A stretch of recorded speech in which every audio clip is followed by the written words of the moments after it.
guys, कैसे आप लोग? I see Kishan Kumar welcome you to the first lecture of your paper number 7, that is Enterprise Information System and Strategic Management.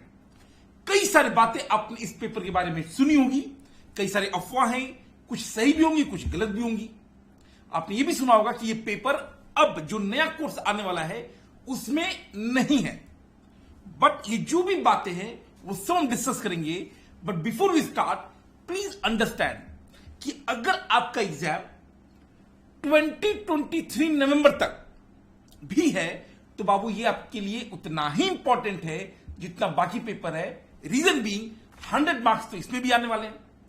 तो हम explain करेंगे ये subject क्या है, इसका वेटेज कैसा है, क्वेश्चन कैसे आते हैं एंड इसका फ्यूचर में एप्लीकेशन क्या है और एग्जाम इसे कैसे टैकल करना है, राइट।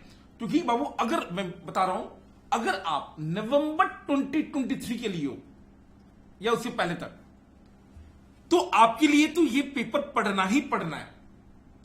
अब एंजॉय करके पढ़ेंगे तो चीजें याद रहेंगी, एग्जाम में आसानी से आएगा। अगर उतने अच्छे से नहीं पढ़ेंगे तो बाबू प्रॉब्लम ये क्रिएट कर सकता है। तो आराम से रहिए, साथ पढ़िए और बहुत ही मजेदार और बहुत ही प्रैक्टिकल ओरिएंटेड तरीके से मैं पढ़ाऊंगा इसे। अब सुनिए, जो आपका ये पेपर है that is your paper number 7। पहले मैं पेपर के बारे में बताता हूं, इसका इंपॉर्टेंस क्या है उसके बारे में। अगर ये हटा है नए कोर्स में, आपके कोर्स में तो है, जो आने वाला कोर्स है उससे अगर ये रिमूव हुआ है तो क्यों रिमूव हुआ है और क्या सच में रिमूव हुआ है या किसी और फॉर्म में वो आपको देखने को मिलेगा, वो सब हम डिस्कस करेंगे इसी पेपर नंबर 7। इसके दो पार्ट्स होते हैं, that is your enterprise information system. So नाम है बाबू इसका EIS। नॉर्मली हम लोग बाबू वर्ड ये यूज करेंगे EIS, that is your paper number 7A। तो जैसे टैक्सेशन में आपका पार्ट ए पार्ट बी था, income tax and GST, same concept में EIS है 50 मार्क्स का एंड एक दूसरा है स्ट्रैटेजिक मैनेजमेंट। अब देखिए, ये आपका हो गया SM 7B और ये भी 50 मार्क्स का। अब ये जो पेपर है हम लोग पहले करेंगे बाबू EIS और फिर करेंगे हम लोग SM। दोनों ही बहुत ही ज्यादा प्रैक्टिकल है एंड रियल लाइफ से एकदम लिंक्ड है। कई बार बच्चा बोलता है कि सर हमें IT क्यों पढ़ना है, या अगर नए कोर्स में रिमूव हो रहा है यानी से कोई फायदा नहीं है। तो इस बात को समझिए कि बाबू ये रिमूव इसलिए हो रहा है ना, एकदम मैं ईमानदारी से बता रहा हूं, क्योंकि जब आप CA बनते हो तो अगर आप किसी प्रैक्टिसिंग CA से बात करेंगे जो CA प्रैक्टिस कर रहे हैं, तो आपको पता चलेगा कि अगर आपको बैंक ऑडिट करना है या कोई भी सरकारी ऑडिट करना है ना, उसमें आजकल बहुत इंपॉर्टेंट हो गया है आफ्टर क्वालिफिकेशन एक degree, that is information system audit. ISA नाम से एक डिग्री होता है, पहले इसी को हम डीसा बोलते थे, diploma in information system audit. ये ना इंस्टीट्यूट धीरे धीरे मैंडेटरी कर रहा है। तो इंस्टीट्यूट ने क्या किया है, इस सब्जेक्ट को, मैं नए वाले के लिए बात कर रहा हूं, जो सब बोल रहे हैं कि ये हट गया है, तो ये कैसे हुआ है, इसकी जो मेजर कॉन्सेप्ट्स हैं कुछ चला जाएगा ऑडिट में, मैं नए की बात कर रहा हूं, और बाकी इंस्टीट्यूट ये कह रहा है कि जब आप CA बनोगे तो इसके पास अगर आपको प्रैक्टिस करना है तो आप यहां पे बाकी बातें पढ़ लोगे। और अगर आपका एग्जिस्टिंग सिस्टम है तो लेट मी अश्योर यू, इस सब्जेक्ट का फायदा कहां है। सबसे पहले तो बाबू बेसिक हमारा मोटिव क्या है, एग्जाम पास करना। सबसे बेसिक मोटिव जो शॉर्ट टर्म में है वो ये है कि भैया एग्जाम पास करना, अच्छे मार्क्स के साथ पास करना। दूसरा मोटिव कि हमें केवल अकाउंटेंट नहीं बनना है, हमें चार्टर्ड अकाउंटेंट बनना है। तो जब हम आर्टिकलशिप में जाए, जब हम जॉब करने जाए या प्रैक्टिस करें, तो हमें ना ऐसे कई सारी बातों की नॉलेज हो जो कि हम प्रैक्टिस में डे टू डे देखते हैं। फॉर एग्जाम्पल, इस टॉपिक में हम आपको ऐसे ऐसे चीजें पढ़ाएंगे जैसे आपने सुना होगा blockchain technology, crypto currency, cloud computing, वो सब बाबू हमें पढ़ना है। तो इसका ना प्रैक्टिकल एप्लीकेशन दबा के होगा, पूरी का पूरा जो लाइव कॉर्पोरेट एग्जाम्पल है जो टेक्नोलॉजी में होता है, वो सब मैं आपको यहां पे करके दिखाऊंगा। एंड रेस्ट एश्योर्ड, आपने सुना ना टैली, हम लोग वो टैली भी दिखाएंगे और इसका इंपैक्ट सीए के बिजनेस पे कैसा है वो सभी बाबू हम लोग पढ़ाएंगे। तो आप एकदम निश्चिंत रहिए, आप जो पढ़ रहे हो वो एकदम अपडेटेड होगा। करंट यूज उसका ये होगा कि आपको बाबू 100 मार्क्स चाहिए, वो 100 मार्क्स ये दे देगा। और दूसरा यूज क्या होगा कि जब आप फाइनल के बाद जब आप ट्रेनिंग लेंगे, जब आप ये कोर्स करेंगे या जब आप प्रैक्टिस करेंगे, ये सब्जेक्ट आपको तब भी काम देगा। ये बात कर रहा हूं मैं EIS की। एसएम अभी भी सिलेबस में, इवन नए वाले में भी। रीजन बीइंग बाबू, एसएम का तो मैं ऐसा बताऊं, आप सबने नाम सुना है IIM, Indian institute of management. IIM Ahmedabad strategic management courses करता है, short term course. 1.5 lakh 2 lakh रुपए का फी होता है, 1.5 to 2 लाख का फी इस टॉपिक पे। And let me assure you, majority topic same होता है, कुछ एडिशन भी होता है no doubt, but majority topic बाबू सेम होता है। पूरा बिजनेस कैसे चलाना हम लोग यहां पे एग्जांपल की झड़ी लगा देंगे। राइट फ्रॉम नोकिया के डाउनफॉल से एप्पल, टेस्ला, माइक्रोसॉफ्ट, ये सब आपको याद हो जाएगा। इवन जो लेटेस्ट टेक्नोलॉजीज है, नेटफ्लिक्स वगैरह, वो सब, इवन राइज एंड फॉल, वो सब बाबू हम यहां पे करने वाले हैं। तो ऐसा नहीं है कि हम लोग बुक से अंडरलाइन करेंगे, नहीं। सबसे पहले बाबू हम लोग समझेंगे एक मजेदार एग्जाम्पल के साथ, डोंट वरी। अब सुनिए, ये पेपर है, ये जो 50 मार्क्स है, ये कैसे आएगा? इसमें MCQ आता है। MCQ आपका होता है बाबू, आपको पता है 30%। तो मैं कह सकता हूं कि सर MCQ आएगा आपका 15 मार्क्स का। 30% मतलब 15 मार्क्स। अब इसी में 2 पार्ट है, इसमें एक होगा केस स्टडी और दूसरा होगा सिंगल MCQs। अब मान के चलिए 10 मार्क्स का केस स्टडी आ जाएगा, 5 मार्क्स का ये आ जाएगा सिंगल वाला। दूसरा होता है बाबू डिस्क्रिप्टिव क्वेश्चन।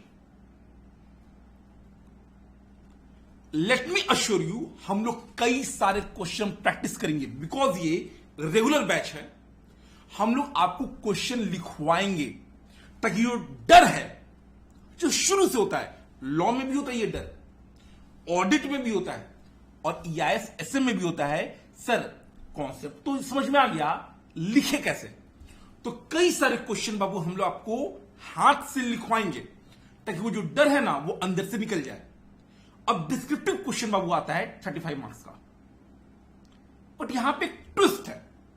ट्विस्ट क्या है कि सर यहां पे ना ऑप्शन मिलता है, पता है कितना मिलता है? एक्स्ट्रा अराउंड 10 to 14 मार्क्स का एक्स्ट्रा क्वेश्चन होता है। मैं आपको बता देता हूं, आप जान लीजिएगा। इसका जो फर्स्ट क्वेश्चन होगा वो 5 मार्क्स का होता है कंपल्सरी। उसके बाद need to do 3 question out of remaining 4 questions. तो आपको ऐसे होगा 2A 2B 3A 3B 4A 4B and 5A 5B। इसमें प्लीज अंडरस्टैंड, एक आप कोई भी ऑप्शन नहीं छोड़ सकते। अच्छा मैं बता दूं, जो A वाला होता है ये 6 मार्क्स का होता है, ये आपको सब दिख जाएगा, डोंट वरी। जब आप मॉक टेस्ट वगैरह देंगे, ये होता है 4 मार्क्स का। एक आपके पास ऑप्शन में रहता है। और कई बार क्या देखा गया है कि जो 5B है ना, इसके अंदर भी ऑप्शन आता है। तो मैं आपको बताऊं, नॉर्मली इस 35 मार्क्स के लिए आपको क्वेश्चन पूछते हैं वो 49 मार्क्स का। तो आपको 49 मार्क्स में से 35 मार्क्स करना होता है। Same concept, almost same concept आपका चलता है SM में। The only differences by and far कि ये जो 6 and 4 मार्क्स का है, यहां पे 5 and 5 मार्क्स का होता है। तो हर क्वेश्चन 10-10 मार्क्स का। आपको 35 करना है, पहला 5 compulsory, out of the remaining 4 आपको कोई 3 करना है, तो 30 + 5 35 हो गया। तो ये रहा बाबू आपका जो क्वेश्चन पेपर का एक मोटा मोटा ढांचा होगा। स्ट्रक्चर। अब सुनिए, जब आप बाबू सीए बनेंगे या आर्टिकलशिप में जाएंगे या जो भी आप फील्ड में जाएंगे जॉब करने या प्रैक्टिस करने, आप इस बात को समझिए कि जो काम करना है, काम वही है। ऑडिट हुआ, अकाउंट्स हुआ, टैक्सेशन हुआ, फाइनेंस हुआ। आइडियली काम चेंज नहीं हुआ है, बट काम को करने का तरीका बदल गया है।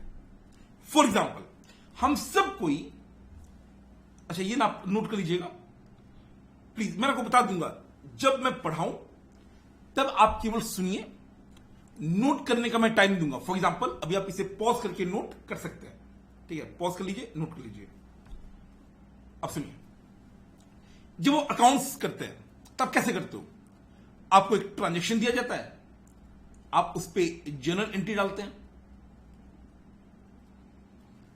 इस जर्नल एंट्री से आप लेजर बनाते हैं, लेजर से आता है ट्रायल बैलेंस, और वहां से आता है पीएनएल, और आता है आपका बैलेंस शीट एंड चलो कैश फ्लो स्टेटमेंट। मैं आपको ईमानदारी से बताऊं तो ये काम बाबू आप प्रैक्टिकली कभी करोगे ही नहीं।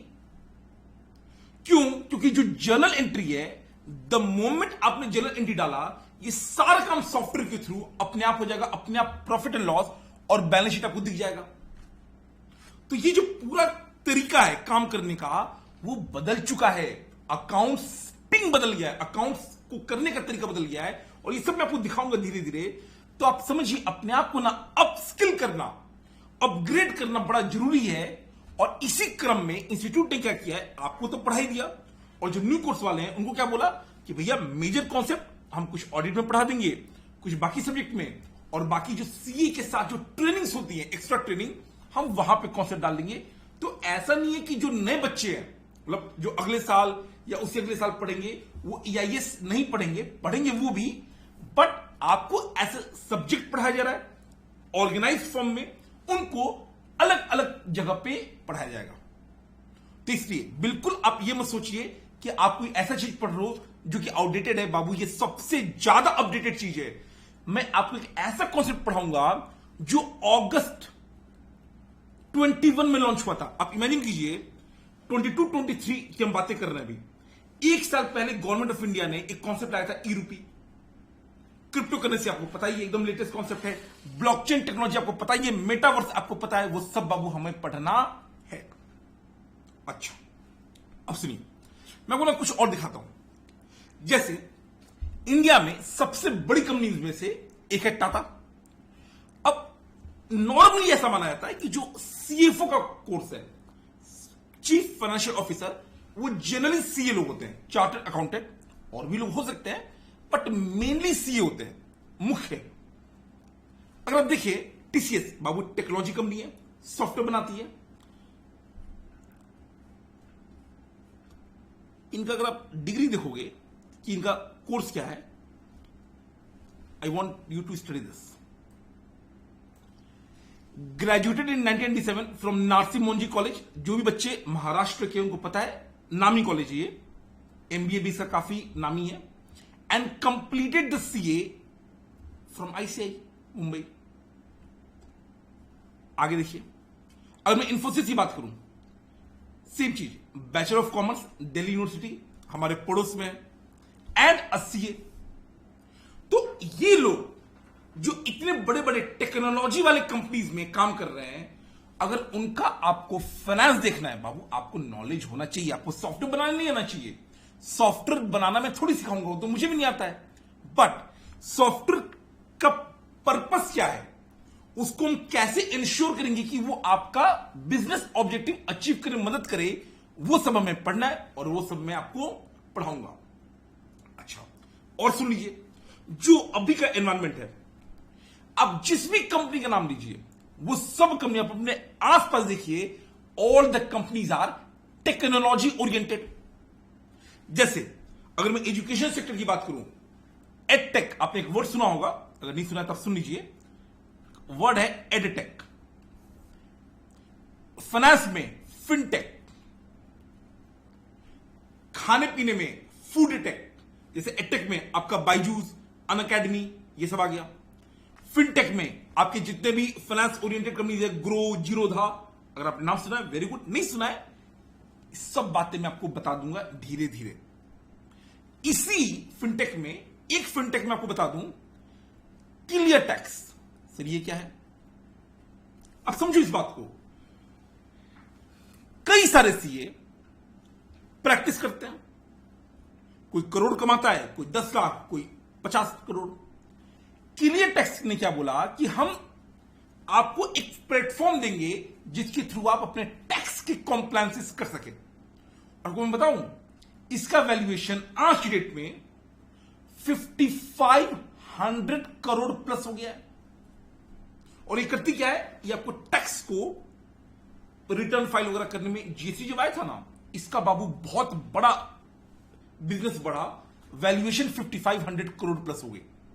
तो आपके पास ना बहुत सारा काम होता है जिसके कारण आपको ईआईएस पढ़ने की जरूरत है, एंड ऑब्वियसली स्ट्रेटेजिक मैनेजमेंट भी।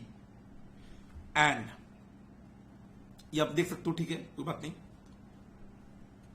इसलिए एकदम आराम से रहिए, मजा आएगा। और आप देख ही रहे हो, हम लोग एग्जाम्पल देते हुए पढ़ेंगे तो you will feel good. But हमेशा की तरह मैं आपको सबसे पहले ये बता दूं, क्योंकि आप पे ना ये बच्चे बोलेंगे, आपके दोस्त, आपके जूनियर्स, अरे भाई ईआईएस में तो बड़ा बोरिंग है, मार्क्स नहीं आता है। तो बाबू मेरे खुद के एग्जामिशन है, पहला पॉइंट। दूसरा, हमारे बच्चों के 70 आ चुके हैं। हाँ, 90 आना बहुत मुश्किल है, बट 70 आना बहुत मुश्किल बिल्कुल नहीं है। और तीसरा बहुत बड़ा है, तो उसका भी बाबू हम लोग आपके लिए जुगाड़ लेकर आए हैं। समझिए, ईआईएस का जो स्टडी मैट है वो ऑलमोस्ट 500 पेजेस है, ऑलमोस्ट 500 पेजेस। जो एसएम है इसका भी ऑलमोस्ट 350 पेजेस है। और जो प्रेजेंटेशन है ना बाबू, कहीं कहीं तो उन्होंने क्या किया है, एक एक पेज का एक पैरा दे दिया। तो हमने क्या किया, इन 500 पेजेस में से जो अल्टीमेट क्रक्स बन सकता है, बेस्ट प्रेजेंटेशन के साथ, जहां पर कोई भी की पॉइंट मिस ना हो। आपने सुना है ना कि भैया नोट्स बनाना चाहिए, बिल्कुल बनाना चाहिए। मैं तो जाना ही जाता हूं नोट्स बनाने के लिए।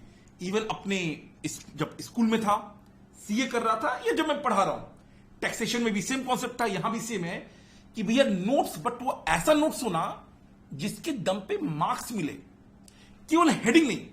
तो हमने क्या किया, इन 500 पेजेस का निचोड़, जो समरी होता है, बट वो भी कैसे समरी, एकदम डिटेल्ड कॉम्प्रिहेंसिव समरी, जहां पे आपके जितने भी की पॉइंट्स है, जितने भी हेडिंग्स है, वो सबका एक बनाकर बनाया है ईआईएस 40। इसका कंटेंट 150 पेजेस है। बच्चा बोला सर क्या बात करते हो, क्या ये सफिशिएंट रहेगा? मैं आपको बताता हूं कैसे रहेगा। अगर मैं पिछले कुछ सालों की बात करूं तो हमारे 40 में से, ये ना डिटेल एनालिसिस है, डिटेल एनालिसिस। मैंने बोला ना, पहला 5 मार्क्स का कंपलसरी होता है, और उसके बाद 2, 3, 4, 5 में से एक ऑप्शन होता है। और जो लास्ट वाला है आप देखोगे, इनमें भी ऑप्शन था। 49 मार्क्स में से 45 मार्क्स डायरेक्ट बुक से था, डायरेक्ट किताब से। दूसरा, अगर मैं एसएम की बात करूं, अच्छा वो दिख रहा है, इंस्टीट्यूट आपको एमसीक्यू तो बताता नहीं है, तो मैं डिस्क्रिप्टिव की बात कर रहा हूं कि जो 35 मार्क्स के लिए आपको 49 का क्वेश्चन पूछा जाएगा, उसमें से 45 मार्क्स बुक से था। जो एसएम में 50 मार्क्स से पूछा गया, आप देख लो, ये एक्स्ट्रा ऑप्शन और आउट ऑफ, पहला तो कंपल्सरी होता है, 7, 8, 9, 10 में आपको 3 करना है। तो आप मानिए किसी बच्चे ने 7 वाला नहीं किया, तो उसको इतना बच गया। और जो 8, 10 वाला है, उसमें भी, अंदर में भी, जैसे आप देखोगे 10 में 5 + 5 + 5, 50 मार्क्स हो गया। आपको 10 ही करना था, 2 ही करना है इन 3 में से। अब इस 50 में से 50 हमारे बुक से है। अगर मैं थोड़ा और जाऊं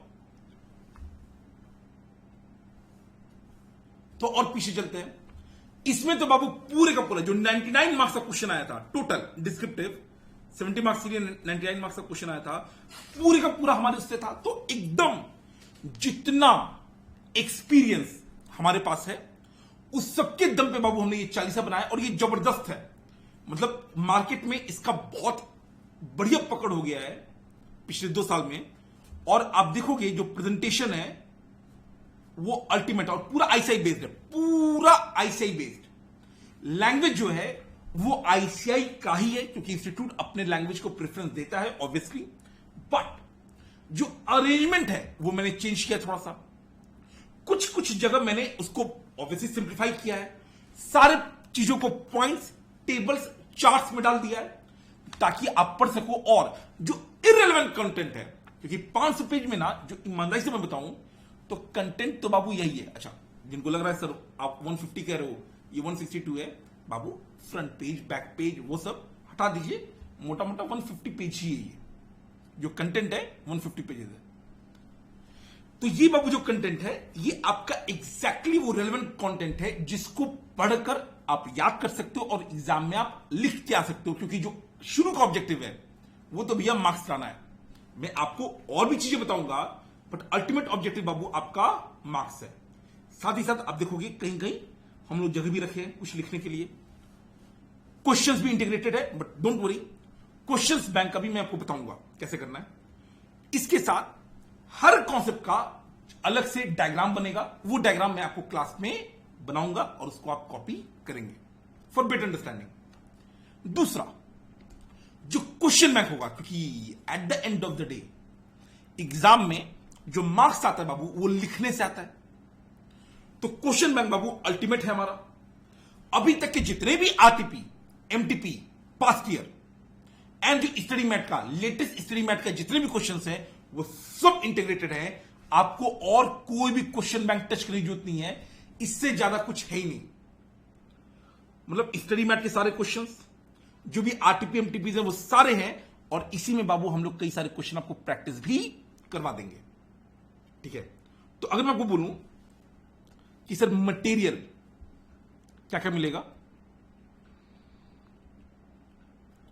तो एक तो आपको ईआईएस एंड एसएम, अच्छा सेम कॉन्सेप्ट पे, जैसे ईआईएस है वैसे आपका एसएम है, वैसे आपका उसका क्वेश्चन बैंक। नोट्स को मैं चालीसा बोलता हूं और क्वेश्चन बैंक को दिव्यास्त्र, क्योंकि उससे ना क्वेश्चन बहुत लड़ता है। ईआईएस में जो नोट्स है इसी को बोलते हैं चालीसा। उसी ईआईएस के क्वेश्चन बैंक, आप इसे कंपाइलर बोल सकते हो, मैं इसे बोलता हूं Divyastra. Same goes with strategic management भी, वहां भी नोट्स होगा, क्वेश्चन बैंक होगा, एंड बाबू ये हर बार अटेम्प्ट अपडेट होता है, तो ऑब्वियसली आप लेटेस्ट दिखेंगे।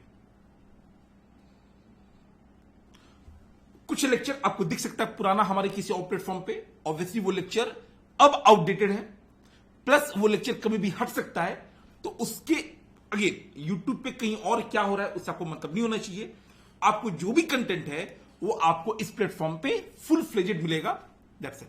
अब सुनिए, ये बाबू आपकी मर्जी है, सॉफ्ट या हार्ड, ये आप ऑफिस से देख लीजिएगा, जैसे आपको मन करे आप वैसे ले सकते हो, ठीक है।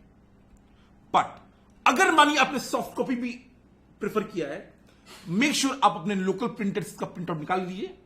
मैं बता दूं, ये आपका कलर है और ये भी कलर है, ये आपका ब्लैक एंड व्हाइट आएगा और ये ब्लैक एंड व्हाइट आएगा, ठीक है। तो ये तो गया जो मैं आपको मटेरियल दूंगा। अब एक पॉइंट जो आपको बताऊं, इससे पहले हम स्टार्ट करें,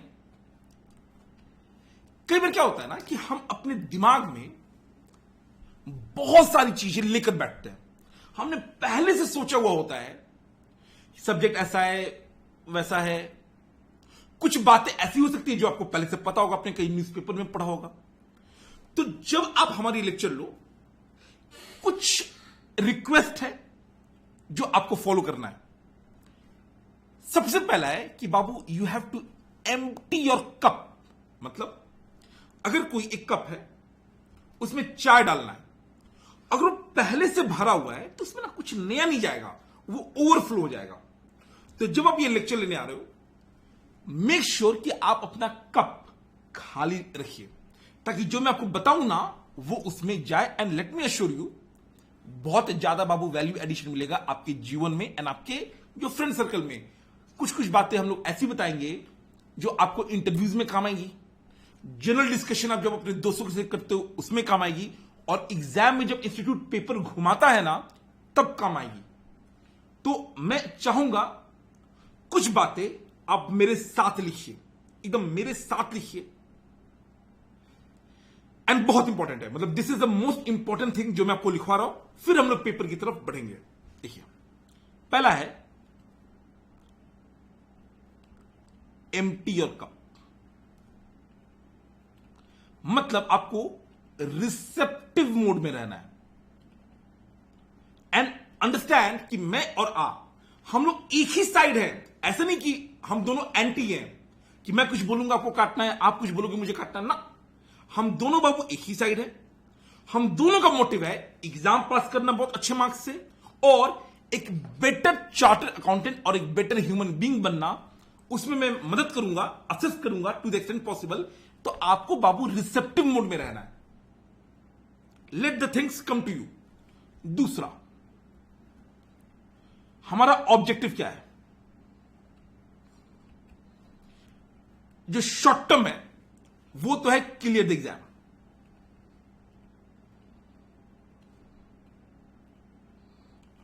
विथ एटलीस्ट 75+ मार्क्स। ये हमारे बच्चों के भी आए हैं, मेरे खुद के भी एग्जामिनेशन थी, तो ये आ सकता है। मैं नहीं कह रहा हूं 95+, मुझे पता है कि वो इनप्रैक्टिकल हो जाएगा, बहुत ही मुश्किल है। बट हां, 70-75 लाना बहुत मुश्किल नहीं है, इतना आप आसानी से टारगेट कर सकते हैं। दूसरा, obviously to become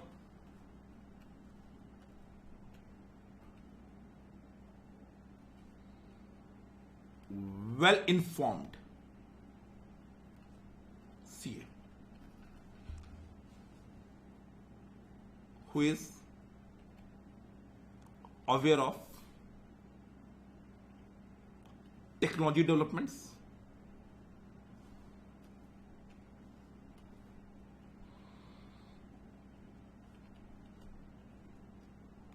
and business strategies। क्योंकि अल्टीमेटली बाबू आप कुछ भी काम करोगे आपको स्ट्रैटेजीज लगानी पड़ेंगी, कई सारे हम लोग आपको यहां पे डिस्कस करेंगे। तीसरा, ये थोड़ा पर्सनल है, हम लोग बाबू यहां पे लिखेंगे एक प्लेज। क्या लिखेंगे? प्लेज, माई प्लेज। बच्चों बोला सर बचपन में लिखा था ऑल इंडियन सर। नहीं, वो वाला नहीं। अगर आपको याद आ रहा होगा स्कूल में भी हम लोग बचपन में प्लेज लेते थे, ये वो वाला नहीं है। ये प्लेज बाबू थोड़ा पर्सनल है, क्योंकि मैं आपको बताऊं, मैं ये बात का बहुत ज्यादा मानने वाला इंसान हूं कि अगर आप कोई भी काम अच्छे से करोगे ना, वन टाइम इज सफिशिएंट। एक ही चीज को बार बार करने की जरूरत नहीं है ना। एक बार कीजिए, अच्छे से कीजिए और बहुत अच्छे से कीजिए। एक ही एग्जाम है, अपने दिमाग में बैठाइए कि बाबू और कोई एग्जाम नहीं है, जो आने वाला एग्जाम है that is your first and the last exam. Even अगर आपने पहले एग्जाम दे दिया है, इग्नोर कीजिए। पुराना जो बैगेज होता है ना, बैगेज, बोझा, समझो ना, बोझा को लेकर आगे बढ़ना मुश्किल होता है। पुराने जो भी आपके कर्म थे वो मैटर नहीं कर रहा है अब। अपने दिमाग को समझाइए कि आज से आप नया स्टार्ट कर रहे हो और जो आने वाला एग्जाम है, मई हो या नवंबर हो, एज ए केस में भी, that is your first and the last exam. ना उसके पहले कुछ था ना उसके बाद कुछ होगा। उस इंटेंसिटी से पढ़िए। तो सबसे पहला बाबू आपका प्लेज है, आई विल, साथ साथ देखिए, give same respect to EISSM and will put in same efforts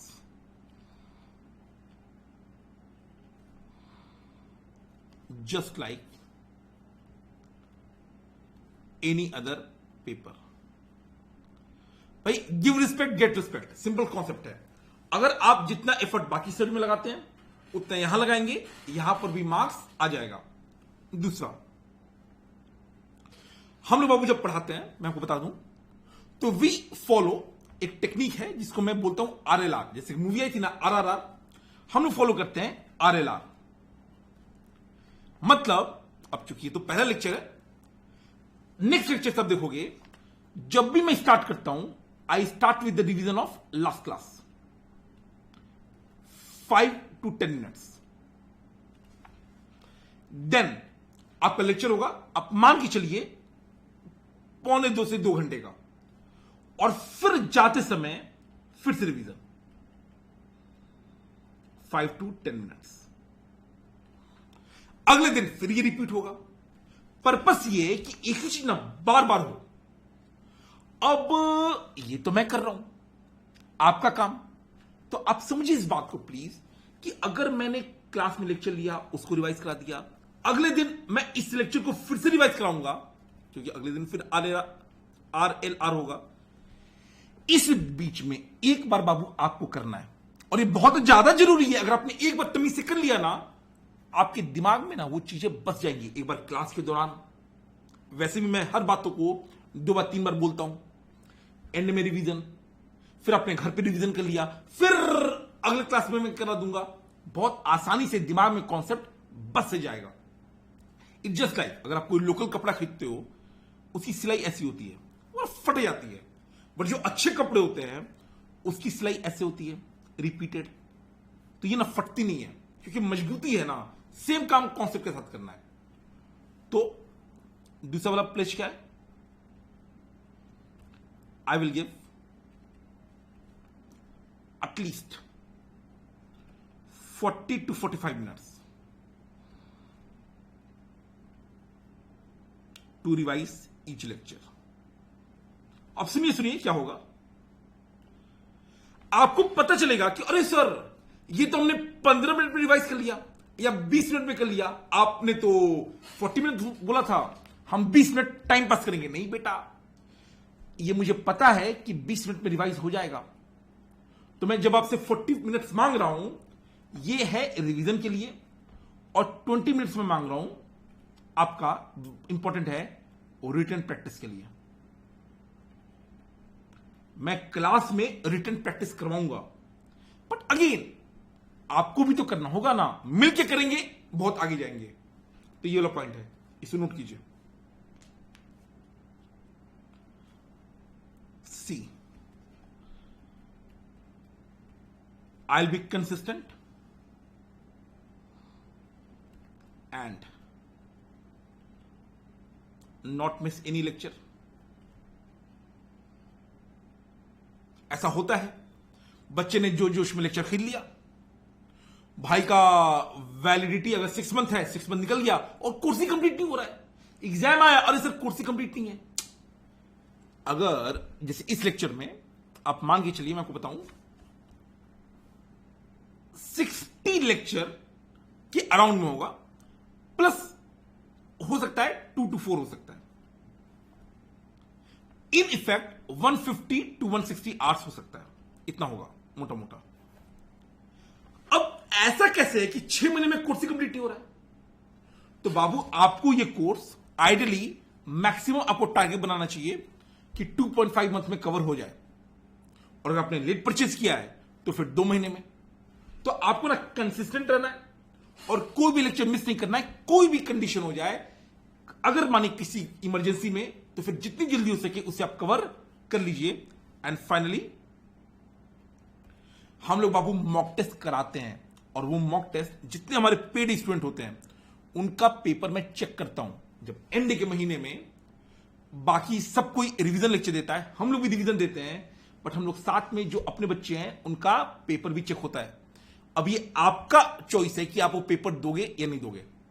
तो फ्री मॉक टेस्ट सीरीज मिलता है, उसका जो ग्रैंड टेस्ट होगा उसका मैं इवैल्यूएशन करता हूं। तो अभी कसम खाइए, I will give all mock test. सारे मॉक टेस्ट सेल्फ इवैल्यूएशन पे होते हैं, एक जो मेजर होता है वो मैं आपका इवैल्यूएट करता हूं। हमारे व्हाट्सएप ग्रुप पे आपको इसका डिटेल मिल जाएगा, ठीक है? That's it. एक और पॉइंट, सर क्या हमें स्टडी मैट रेफर करना है? तो लेट मी टेल यू कैसे करेंगे हम। क्या आईसीआई का स्टडी मैट रेफर करना है कि नहीं? तो आंसर इज मैं खुद ही करा दूंगा।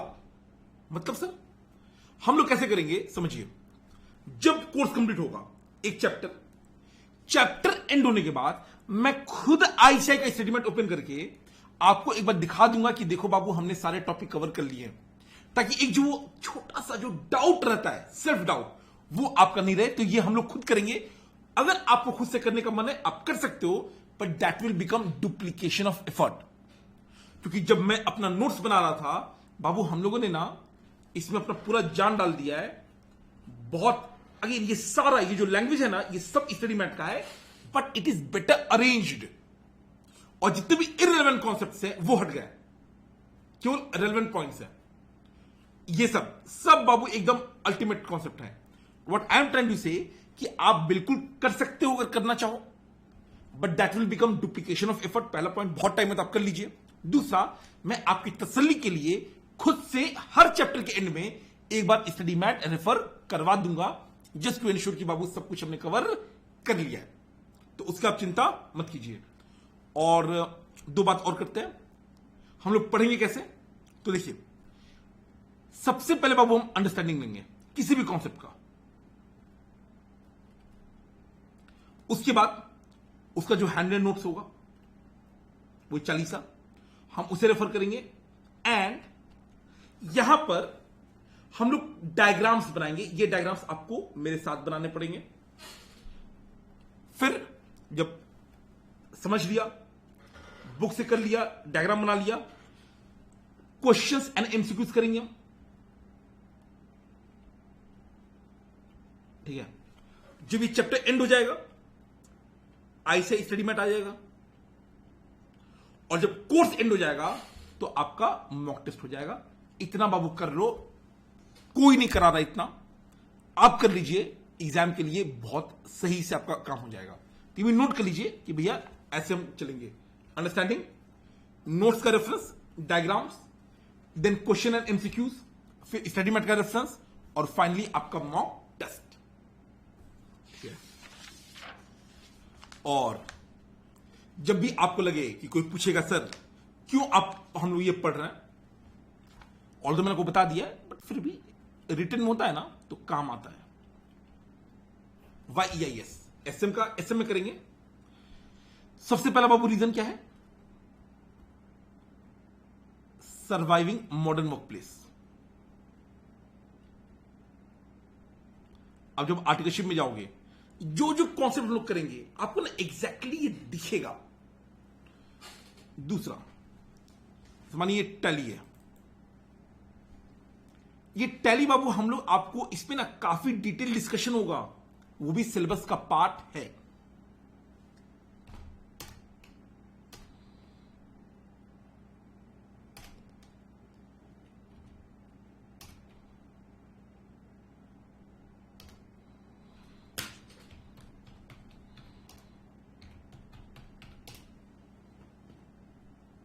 ये बाबू जैसे आपने ट्रांजैक्शन डाला आपका बैलेंस शीट बनकर आ जाता है।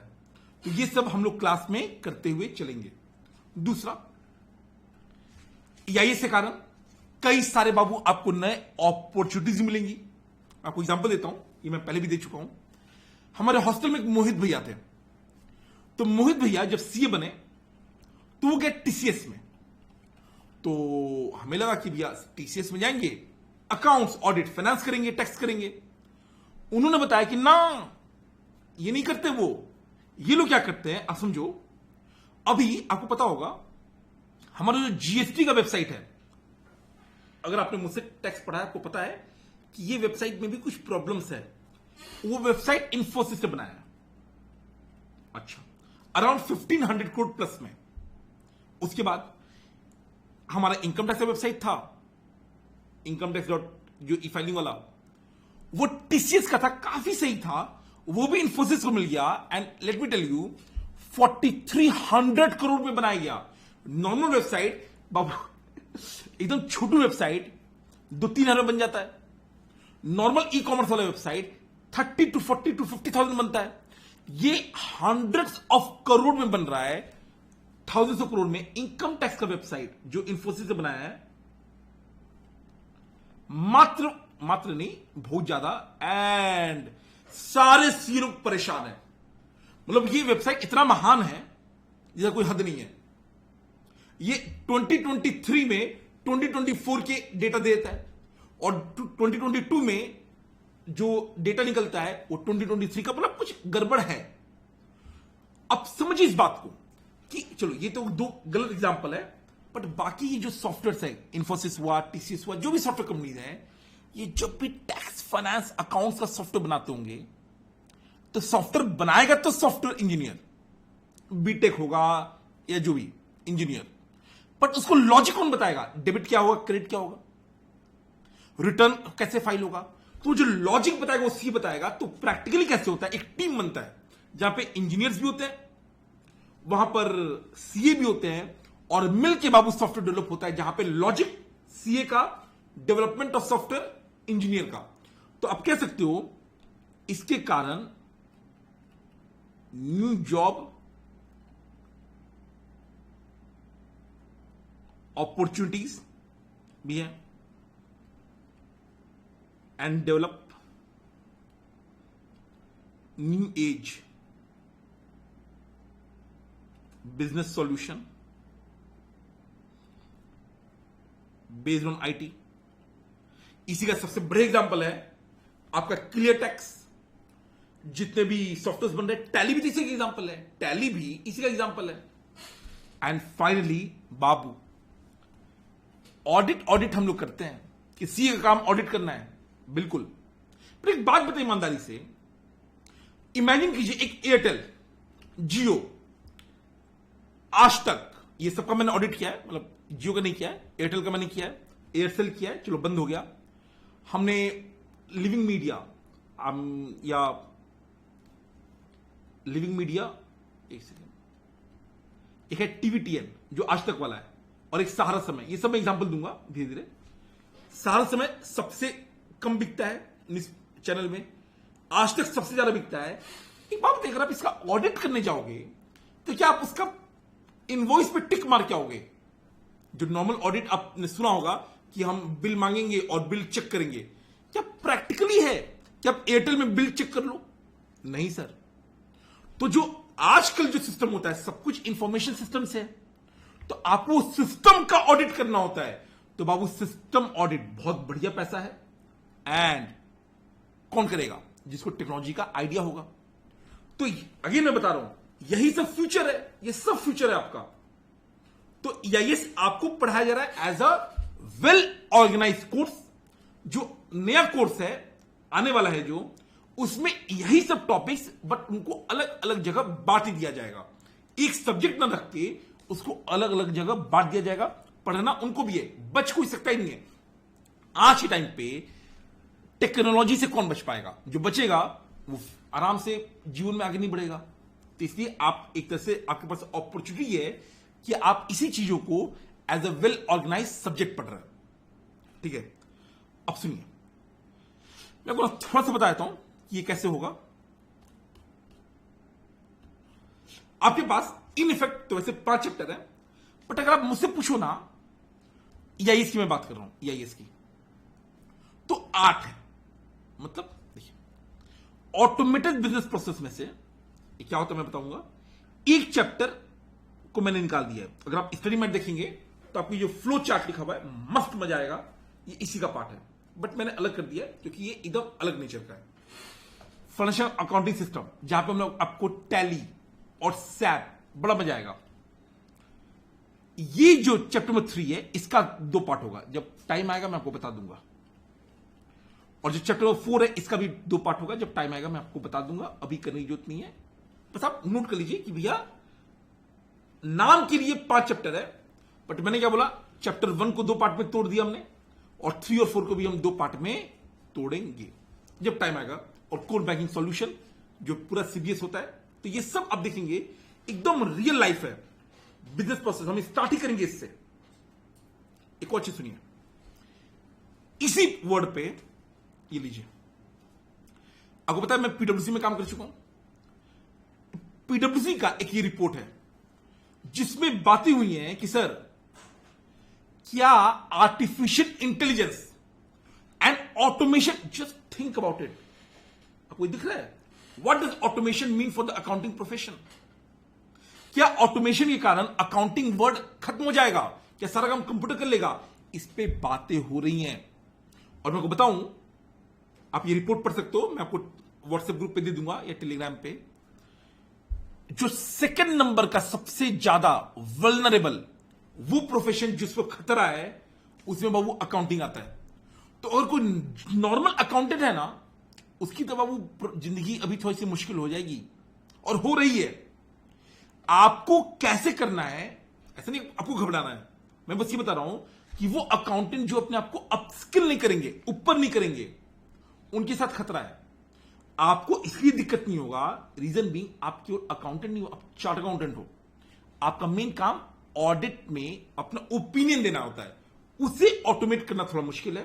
दूसरा, जब अकाउंटिंग ऑटोमेट हो रहा है यानी अकाउंटिंग में आपका रोल कम होगा। वैसे भी अकाउंटिंग में पैसे नहीं मिलते ज्यादा, अकाउंटिंग करने में पैसे कम मिलते हैं कंपैरेटिवली, बट आप समझो ना सिस्टम ऑडिट में कितना पैसा मिलेगा। ठीक है, तो आपके लिए ये दोनों है मेरे हिसाब से। एडवांटेज है किसके लिए? उन लोगों के लिए जो कि आगे बढ़ने के लिए रेडी है। मैं आपको बताऊं, ये देखिए, तो जो ली, जो manager accounting and finance Malaysia में, the automation of accounting transaction is inevitable. मतलब अकाउंटिंग ट्रांजेक्शन का ऑटोमेशन होगा। मैं बोल ही रहा हूं, आपने एंट्री पास करी, ledger, trial balance, balance sheet सब ऑटोमेट होकर निकल जाता है। And accountants have to constantly stay relevant by providing value added service. तो आपको अपने आप को अपग्रेड करना है। कैसे? आपको ओपिनियन देना है, जो नए सॉफ्टवेयर आ रहे हैं उनके प्रति सजग रहना है, इंश्योर करना है कि आप वो काम कर पाओ। एंड ये बढ़िया वर्ड है, automation brings greater opportunity for the profession. So automation से आपको अपॉर्चुनिटी भी मिलेगा। कौन सा? जो मैं आपको लिखवा रहा हूं, आप कुछ क्रिएट कर सकते हो, आप उस टीम का पार्ट बन सकते हो, सीए प्लस इंजीनियर्स जो मिलकर ये क्रिएट करेंगे, सिस्टम ऑडिट का पार्ट बनोगे। और इसमें भी टाइम लगेगा, बट फ्यूचर यही है। And it helps reduce transactional, वो जो रिपीटेटिव टास्क है, रूटीन टास्क, अरे किसको मन करता है कि बैठ के जनरल एंट्री से लेजर बनाते फिरे? थोड़ा सा मजा आता है, बट अगर बहुत हेवी ट्रांजेक्शन से नहीं हो पाता है, तो डेटा एंट्री, बुक कीपिंग, इन सबसे हटकर जो मोर वैल्यू एडेड सर्विसेज है, सिस्टम ऑडिट, फॉरेंसिक ऑडिट, उन सब पे बाबू ये लोग काम करने की बातें कर रहे हैं। इंड एस का कंप्लायंस, आईएफआरएस, उन सब में। तो आपका जो लेवल है ना, ये लेवल ऊपर करेगा। द ओनली क्वेश्चन इज, क्या आप रेडी हो कि आप अपने आप को अडेप्ट कर सके नए बिजनेस एनवायरनमेंट के लिए? और उसी के लिए मैं आपको तैयार करूंगा, आपको बताऊंगा कि ये जो चैप्टर है ऑटोमेशन, जो आपका पहला चैप्टर है, इसका बाबू यूज कैसे होने वाला है, ऑटोमेटेड बिजनेस प्रोसेस। और उसके पहले एक बार हम लोग बाबू ईआईएस पहले सब्जेक्ट का नाम समझ लेते हैं। मैं आपको बताऊं, एक बार तो क्वेश्चन ये भी आ गया था कि भैया व्हाट इज ईआईएस। अब फुल फॉर्म आपको मैंने पहले बता दिया है, it is enterprise information system. अब ध्यान से, जब मैं बोलता हूं एंटरप्राइज, इसका जनरली मतलब होता है कोई भी ऑर्गेनाइजेशन, वो छोटा भी हो सकता है, बड़ा भी हो सकता है, बेसिकली कोई भी एंटिटी। तो इसे सिंपल इसका मतलब होता है ऑर्गेनाइजेशन। इसको हम प्यार से एंटिटी भी बोलते हैं, या कोई भी बिजनेस एंटिटी। अब एक बात आप समझिए कि किसी भी बिजनेस ऑर्गेनाइजेशन में या एंटिटी में कई सारे डिपार्टमेंट्स होते हैं, जैसे sale department, purchase department, accounts department, finance, marketing, production, research and development. ये सब आपको पढ़ना है बाबू। ये जितने भी डिपार्टमेंट, जैसे अकाउंट्स, फाइनेंस, इसके अलावा आपका परचेज, सेल, अगर मैं और बताऊं रिसर्च एंड डेवलपमेंट, आपका ह्यूमन रिसोर्स, आपका मार्केटिंग, ये सब अलग अलग डिपार्टमेंट होते हैं। कई सारे डिपार्टमेंट को मिलकर बाबू एक कंपनी बनती है, एक ऑर्गेनाइजेशन बनती है। दूसरा वर्ड है इंफॉर्मेशन। इंफॉर्मेशन का मतलब होता है, बड़ा सिंपल सा है, कोई भी डेटा। अब जो डेटा होता है ना, data is a raw form. Raw मतलब जिसका कोई मतलब नहीं है, जो कोई मीनिंगफुल मतलब आपको बताता नहीं है। जैसे अगर मैं अब केवल किसी एम्प्लॉय का अटेंडेंस दे दूं कि एक बंदा 30 डेज में इतने दिन आया था, मानो 20 डेज आया था, अब उसकी सैलरी कितनी होगी, तो केवल अटेंडेंस के दम पे आप उसकी सैलरी नहीं निकाल सकते हो। तो जो रॉ डेटा है, रॉ डेटा उसे हम बोलते हैं, मतलब डेटा मतलब raw, that is without context. आप एक लाइन लिख सकते हो, it does not convey any meaning. इसका कोई मतलब नहीं है। अगर आप अकेले देखोगे, अगर मैं बोल दूं 20 डेज, तो 20 डेज से आपको क्या मतलब समझ में आ रहा है? कुछ नहीं। बट अगर मैं ये बोलूं एक एम्प्लॉय ने जिसकी सैलरी 1 लाख रुपीज है, वो आउट ऑफ 30 डेज 20 डेज रहा है और ये उसका सैलरी स्ट्रक्चर है, तो आप उससे सैलरी निकाल सकते हैं। तो डेटा को जब हम प्रोसेस करते हैं, डेटा को हम क्या करते हैं? प्रोसेस, तो हमारा आता है इंफॉर्मेशन। जैसे मैं बोल सकता हूं अटेंडेंस एंड सैलरी स्ट्रक्चर, उसका बेसिक कितना है, डीएनएस अलाउंस कितना है। जब हम इसे प्रोसेसिंग करेंगे तो बाबू आएगा आपका सैलरी शीट या उसका कंप्यूटेड सैलरी। तो जो डेटा होता है, आप याद रखिएगा, it does not convey any meaning. उसी को मैं प्रोसेस करूंगा तो आएगा इंफॉर्मेशन। ये बात आपको चैप्टर नंबर 3 में डिटेल में करना है, ठीक है। और लास्ट वर्ड है आपका सिस्टम। अब सुनिए, सिस्टम मतलब क्या होता है? सिस्टम का, जैसे हमारा ह्यूमन बॉडी। अब अगर ह्यूमन बॉडी को ऑपरेट करना है तो कई सारी चीजें हैं, हार्ट, ब्रेन। अब आप बोलते हो ना, दिल से नहीं दिमाग से सोचो। अरे मेरे भाई, दोनों से सोचिए। इमेजिन कीजिए, दिल बोले ना ना ना, हम तो भैया ईगो में आ गए, हम तो काम नहीं करेंगे, तू दिमाग से काम कर लो। तो अकेला दिमाग थोड़ी काम करेगा, नहीं, अगला अकेला दिल, सब मिलकर काम करते हैं। तो सिस्टम का मतलब होता है कि कई सारे इंडिविजुअल कंपोनेंट जो मिलकर काम करें so that business objective is achieved. या कोई भी ऑब्जेक्टिव, जैसे ट्रैफिक लाइट, वो भी एक सिस्टम है। ट्रैफिक लाइट में ग्रीन, रेड, येलो, ये तीनों मिलकर काम करते हैं। ये जो रिकॉर्डिंग सिस्टम है जिससे मैं रिकॉर्डिंग कर रहा हूं, जस्ट इमेजिन दिस, मेरे पास मेरा कैमरा है, मेरा माइक्रोफोन है, मैं खुद हूं, मैं भी इस रिकॉर्डिंग सिस्टम का एक पार्ट हूं। तो camera, microphone, writing pad, monitor, CPU, ये सब मिलकर, इंटरनेट, ये सब मिलकर बाबू बनेगा एक रिकॉर्डिंग सिस्टम। तो सिस्टम का मतलब क्या होता है? कोई भी कनेक्शन ऑफ या collection of various functions which work together, which are integrated so that आपका काम हो जाए। So it is a combination या set of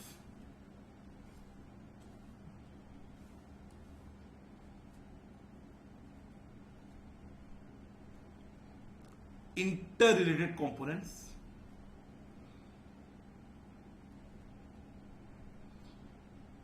working together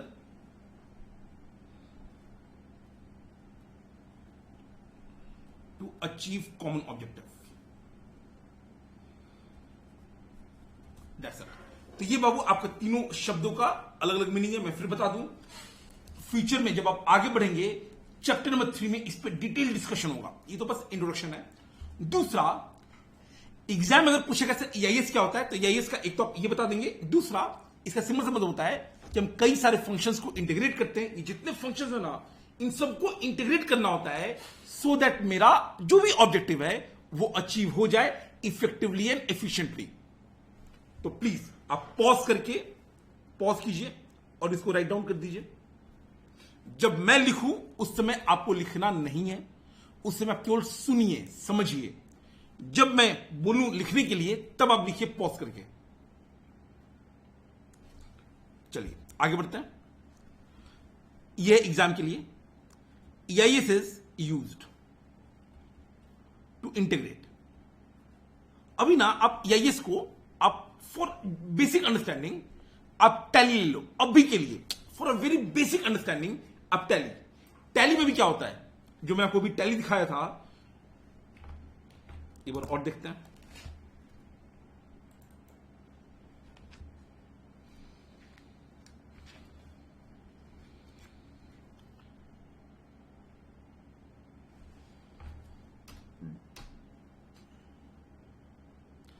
असल में ये एक सिस्टम हो गया जिसके अंदर मुझे जाना है, तो मैंने उसका लॉगिन पासवर्ड डाला। अब अगर आप इसके अंदर देखेंगे, ये सब मैं पढ़ाऊंगा चैप्टर नंबर 2 में, पूरा एक चैप्टर है फाइनेंशियल अकाउंटिंग सिस्टम पे, तो ये हम वहां पढ़ेंगे। बस आप ये देख लीजिए कि सर जब ये बैलेंस शीट बनेगा, तो इस बैलेंस शीट को बनने के लिए आपको ये सारे fixed asset, investment, current asset, इन सब की बातें करनी होंगी। जब प्रॉफिट एंड लॉस बनेगा तो परचेज की, सेल की, उन सब की बातें करनी होगी। तो कई सारी चीजों को मिला के बनता है। तो EIS is used to integrate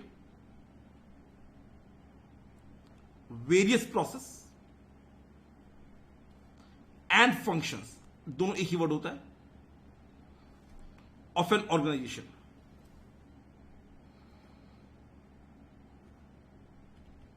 हम किसी बात कर रहे हैं इनकी, process या functions to enable organization to work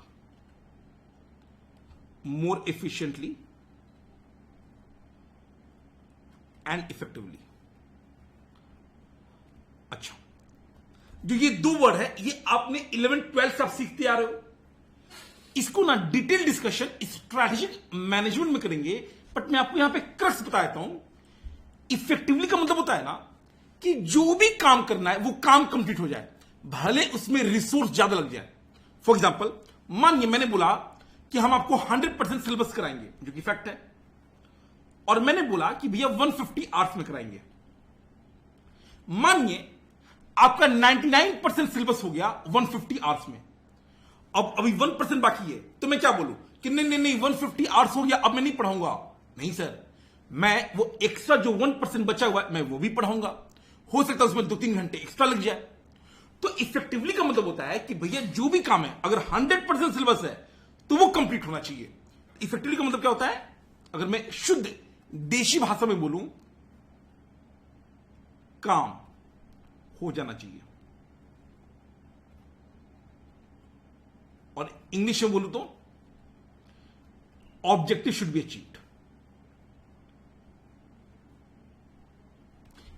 यानी अगर 100% सिलेबस है तो वो अचीव हो जाए। एफिशिएंटली क्या बोलता है कि भैया काम तो हो जाना चाहिए with minimum consumption of resource.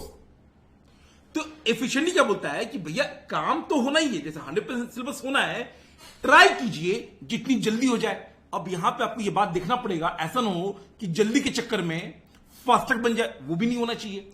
तो बहुत सोच समझ के एफिशिएंटली का मतलब क्या होता है, टास्क या ऑब्जेक्टिव शुड कंज्यूम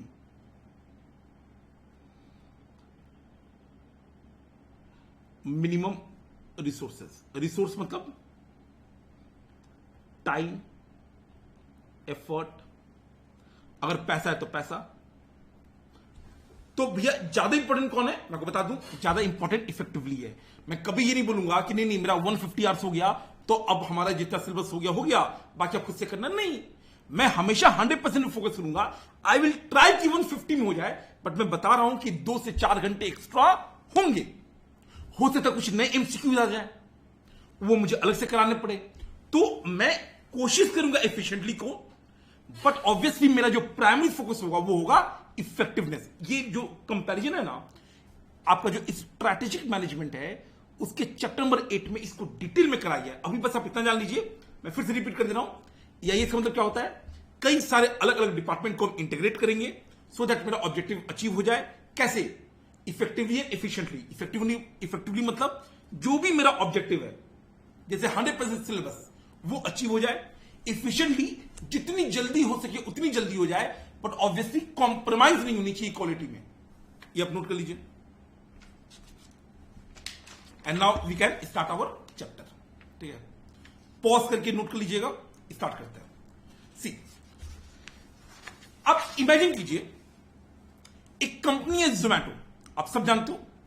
ऑल्दो अभी जोमैटो की भी लगी पड़ी है, पर स्टिल जोमैटो एक तरह से सक्सेस है, लॉस में है no doubt, but market reputation अच्छा है, सेल ग्रो कर रहा है, तो ग्रोइंग कंपनी है। करती क्या है सर? वैसे तो कई सारे काम है, सबसे मेन काम है फूड डिलीवरी। अच्छा, खाना डिलीवर करती है। इसी के जैसा एक और कंपनी है टाइनी आउल। अंतर यह है कि यह बंद हो चुकी है और यह भी सेम काम करती थी। कोई तो रीजन होगा कि जोमैटो ग्रो कर रहा है और टाइनी आउल डूब गया। द थिंग इज कि कोई भी कंपनी जो ऑपरेट करती है तो उसे काम करने के लिए जो बिजनेस प्रोसेस होते हैं, बिजनेस प्रोसेस मतलब कोई भी काम को करने का तरीका, वो तरीका डिसाइड करता है कि आप कितने आगे जाओगे या कितना पीछे रहोगे। जोमैटो के बिजनेस प्रोसेसेस काफी अच्छे हैं तो हम उसे बोलते हैं वो ग्रोइंग कंपनी है। टाइनी आउल में ऑब्वियसली प्रॉब्लम थी, उनका बिजनेस प्रोसेस उतना अच्छा नहीं था तो वो डूब गया।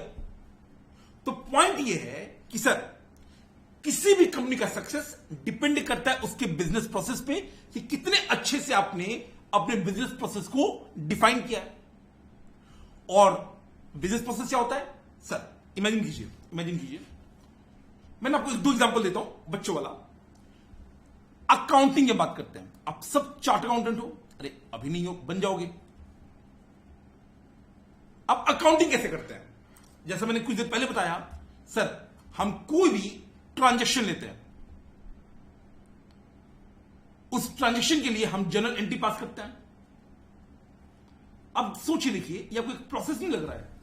इस जर्नल एंट्री के दम पे फिर हम लेजर में पोस्ट मारते हैं, फिर हम ट्रायल बैलेंस क्रिएट करते हैं और उसके दम पे हम balance sheet and profit and loss, जो दो सबसे मेजर है। तो ये भी तो एक प्रोसेस है। तो किसी भी सिस्टमैटिक वे में अगर कोई काम करना है उसे हम क्या बोलते हैं? प्रोसेस। मैं आपको एग्जांपल और देता हूं जो थोड़ा सा इससे सुपीरियर है। इमेजिन कीजिए परचेज प्रोसेस, सुनिएगा ध्यान से। परचेज प्रोसेस अपने आप में थोड़ा बड़ा है, बट बिकॉज आप लोग कॉस्टिंग पढ़ चुके हैं एंड ग्रुप 1 आप दे चुके हैं, तो आपकी मैच्योरिटी लेवल इतनी है कि आप आराम से इसे टैकल कर लो। ध्यान से देखिएगा, हम लोग डिस्कस कर रहे हैं परचेज प्रोसेस। एंड मैं ना ये सारे कॉन्सेप्ट को अंतिम में ले आके एक साथ जोड़ दूंगा, चिंता मत कीजिए। अब सोचिए, देखिए परचेज प्रोसेस कैसे होता होगा। एक कंपनी है, इमेजिन कीजिए एक फैक्ट्री, एक बड़ी फैक्ट्री है, वहां पे प्रोडक्शन होना है। अब प्रोडक्शन डिपार्टमेंट को चाहिए कि भैया हमें रॉ मटेरियल चाहिए प्रोडक्शन के लिए। उन्होंने देखा उनके पास रॉ मटेरियल नहीं है, तो प्रोडक्शन डिपार्टमेंट क्या करेगा? ये ना शॉर्टकट है थोड़ा, प्रोडक्शन डिपार्टमेंट, प्लीज इसको ध्यान दीजिए। PROD ऊपर है, एग्जाम में नहीं, एग्जाम में पूरा लिखेंगे and DEPTT, that is department. अगर प्रोडक्शन वालों के पास रॉ मटेरियल नहीं है तो वो क्या करेंगे? परचेज डिपार्टमेंट को बोलेंगे कि भैया हमें मटेरियल आके दो। अब ये ना नॉर्मल रिक्वेस्ट नहीं है, इसको हम बोलते हैं रिक्विजिशन। रिक्विजिशन का मतलब होता है फॉर्मल रिक्वेस्ट। रिक्विजिशन मतलब एक प्रॉपर रिटर्न, ओरल भी हो सकता है बट मेनली रिटर्न होता है। हो सकता है इन्होंने बोला कि हमें 1000 kg का रॉ मटेरियल चाहिए। अच्छा, अब परचेज डिपार्टमेंट क्या करेगा? परचेज डिपार्टमेंट अपने वेंडर से मंगाएगा? नहीं, परचेज डिपार्टमेंट बाबू मैच्योर बनिए, फैक्ट्री के बारे में सोचिए, बड़े फैक्ट्री के बारे में।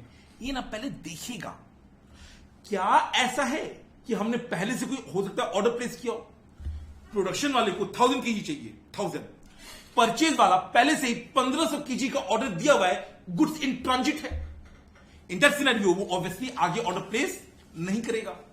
बट अगर मानिए इनको 1000 kg चाहिए, परचेज डिपार्टमेंट के पास कोई पेंडिंग ऑर्डर नहीं है, या मानो उन्होंने 200 का पेंडिंग ऑर्डर है, तो 800 का आगे परचेज करने की कोशिश करेंगे। तो परचेज डिपार्टमेंट क्या करेगा? वो इससे ना इवैल्यूएट करेंगे। क्या करेंगे हम? इवैल्यूएट।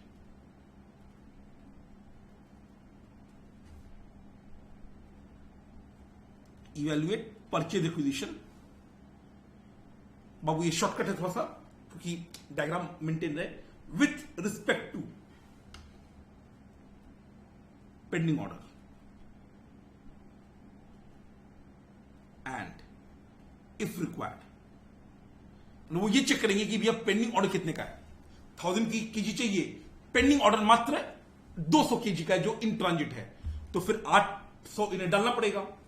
अब ये क्या करेंगे परचेज वाले, ये अपने आप परचेज नहीं करेंगे। आप समझो फ्रॉड का रिस्क है।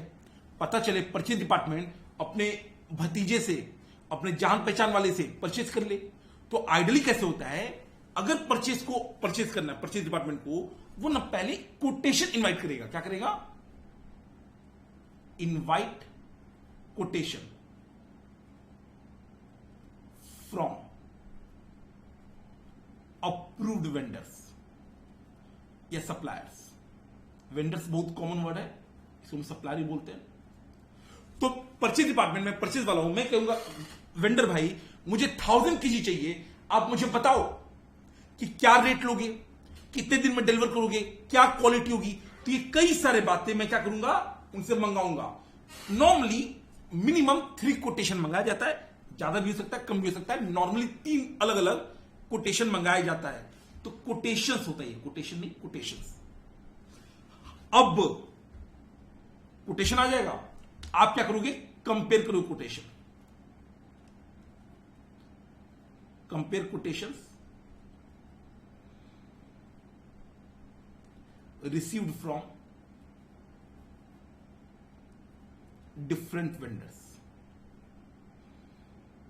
अब ये जो आप कंपैरिजन करेंगे क्वालिटी पे, क्वांटिटी पे, रेट पे, डिलीवरी पे, कितने दिन के अंदर डिलीवरी है, और जो आपको बेस्ट लगेगा, and select best one.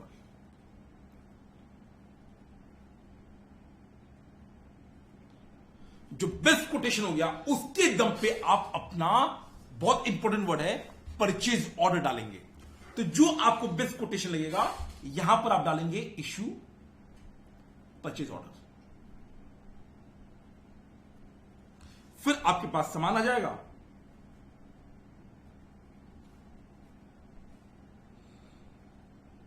Raw material in store department. Store department क्या करेगा, ऑब्वियसली ये प्रोडक्शन को दे देंगे, एंट्री इन बुक्स हो जाएगी, and basically accounting and payment हो जाएगा। That's it.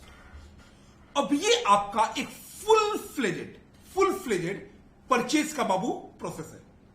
अब सुनिए ध्यान से, प्रैक्टिकली ऐसे ही होता है।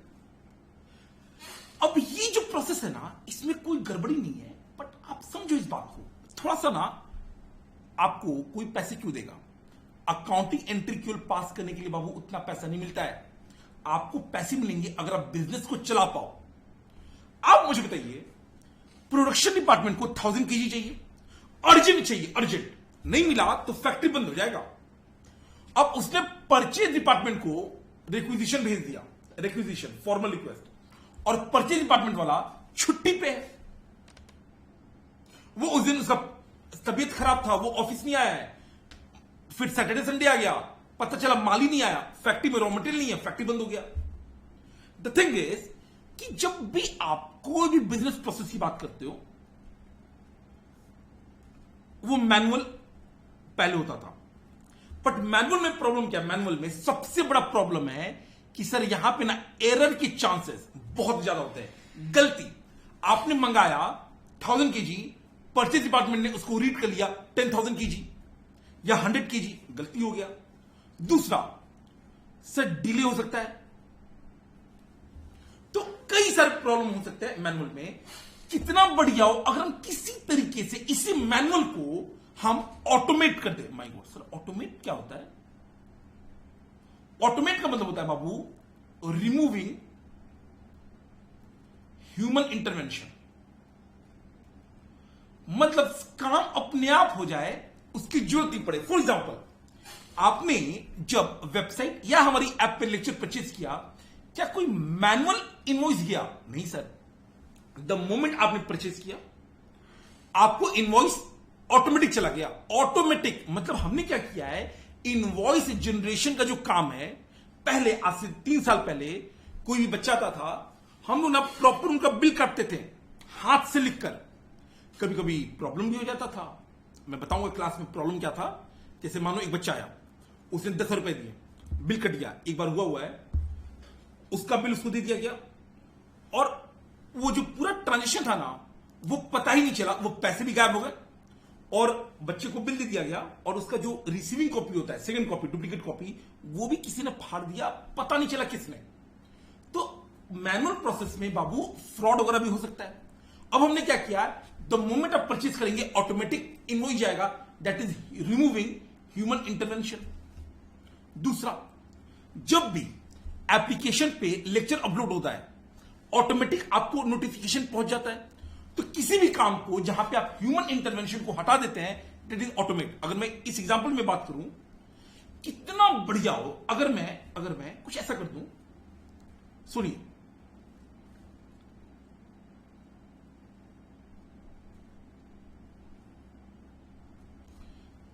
एक मैं बता दूं यहां पे रिस्क क्या है, रिस्क है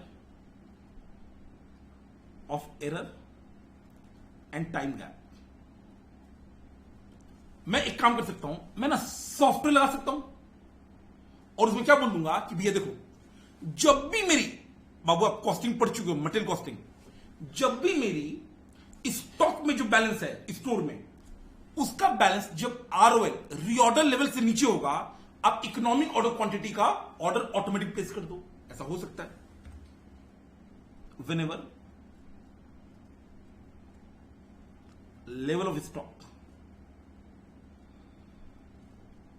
falls below reorder level,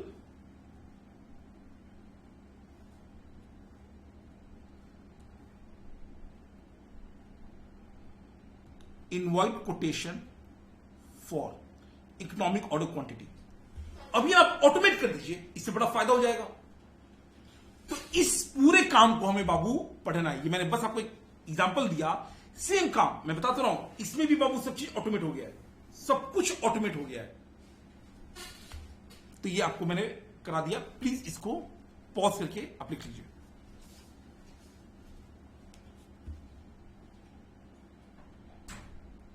ये भी कर लीजिए।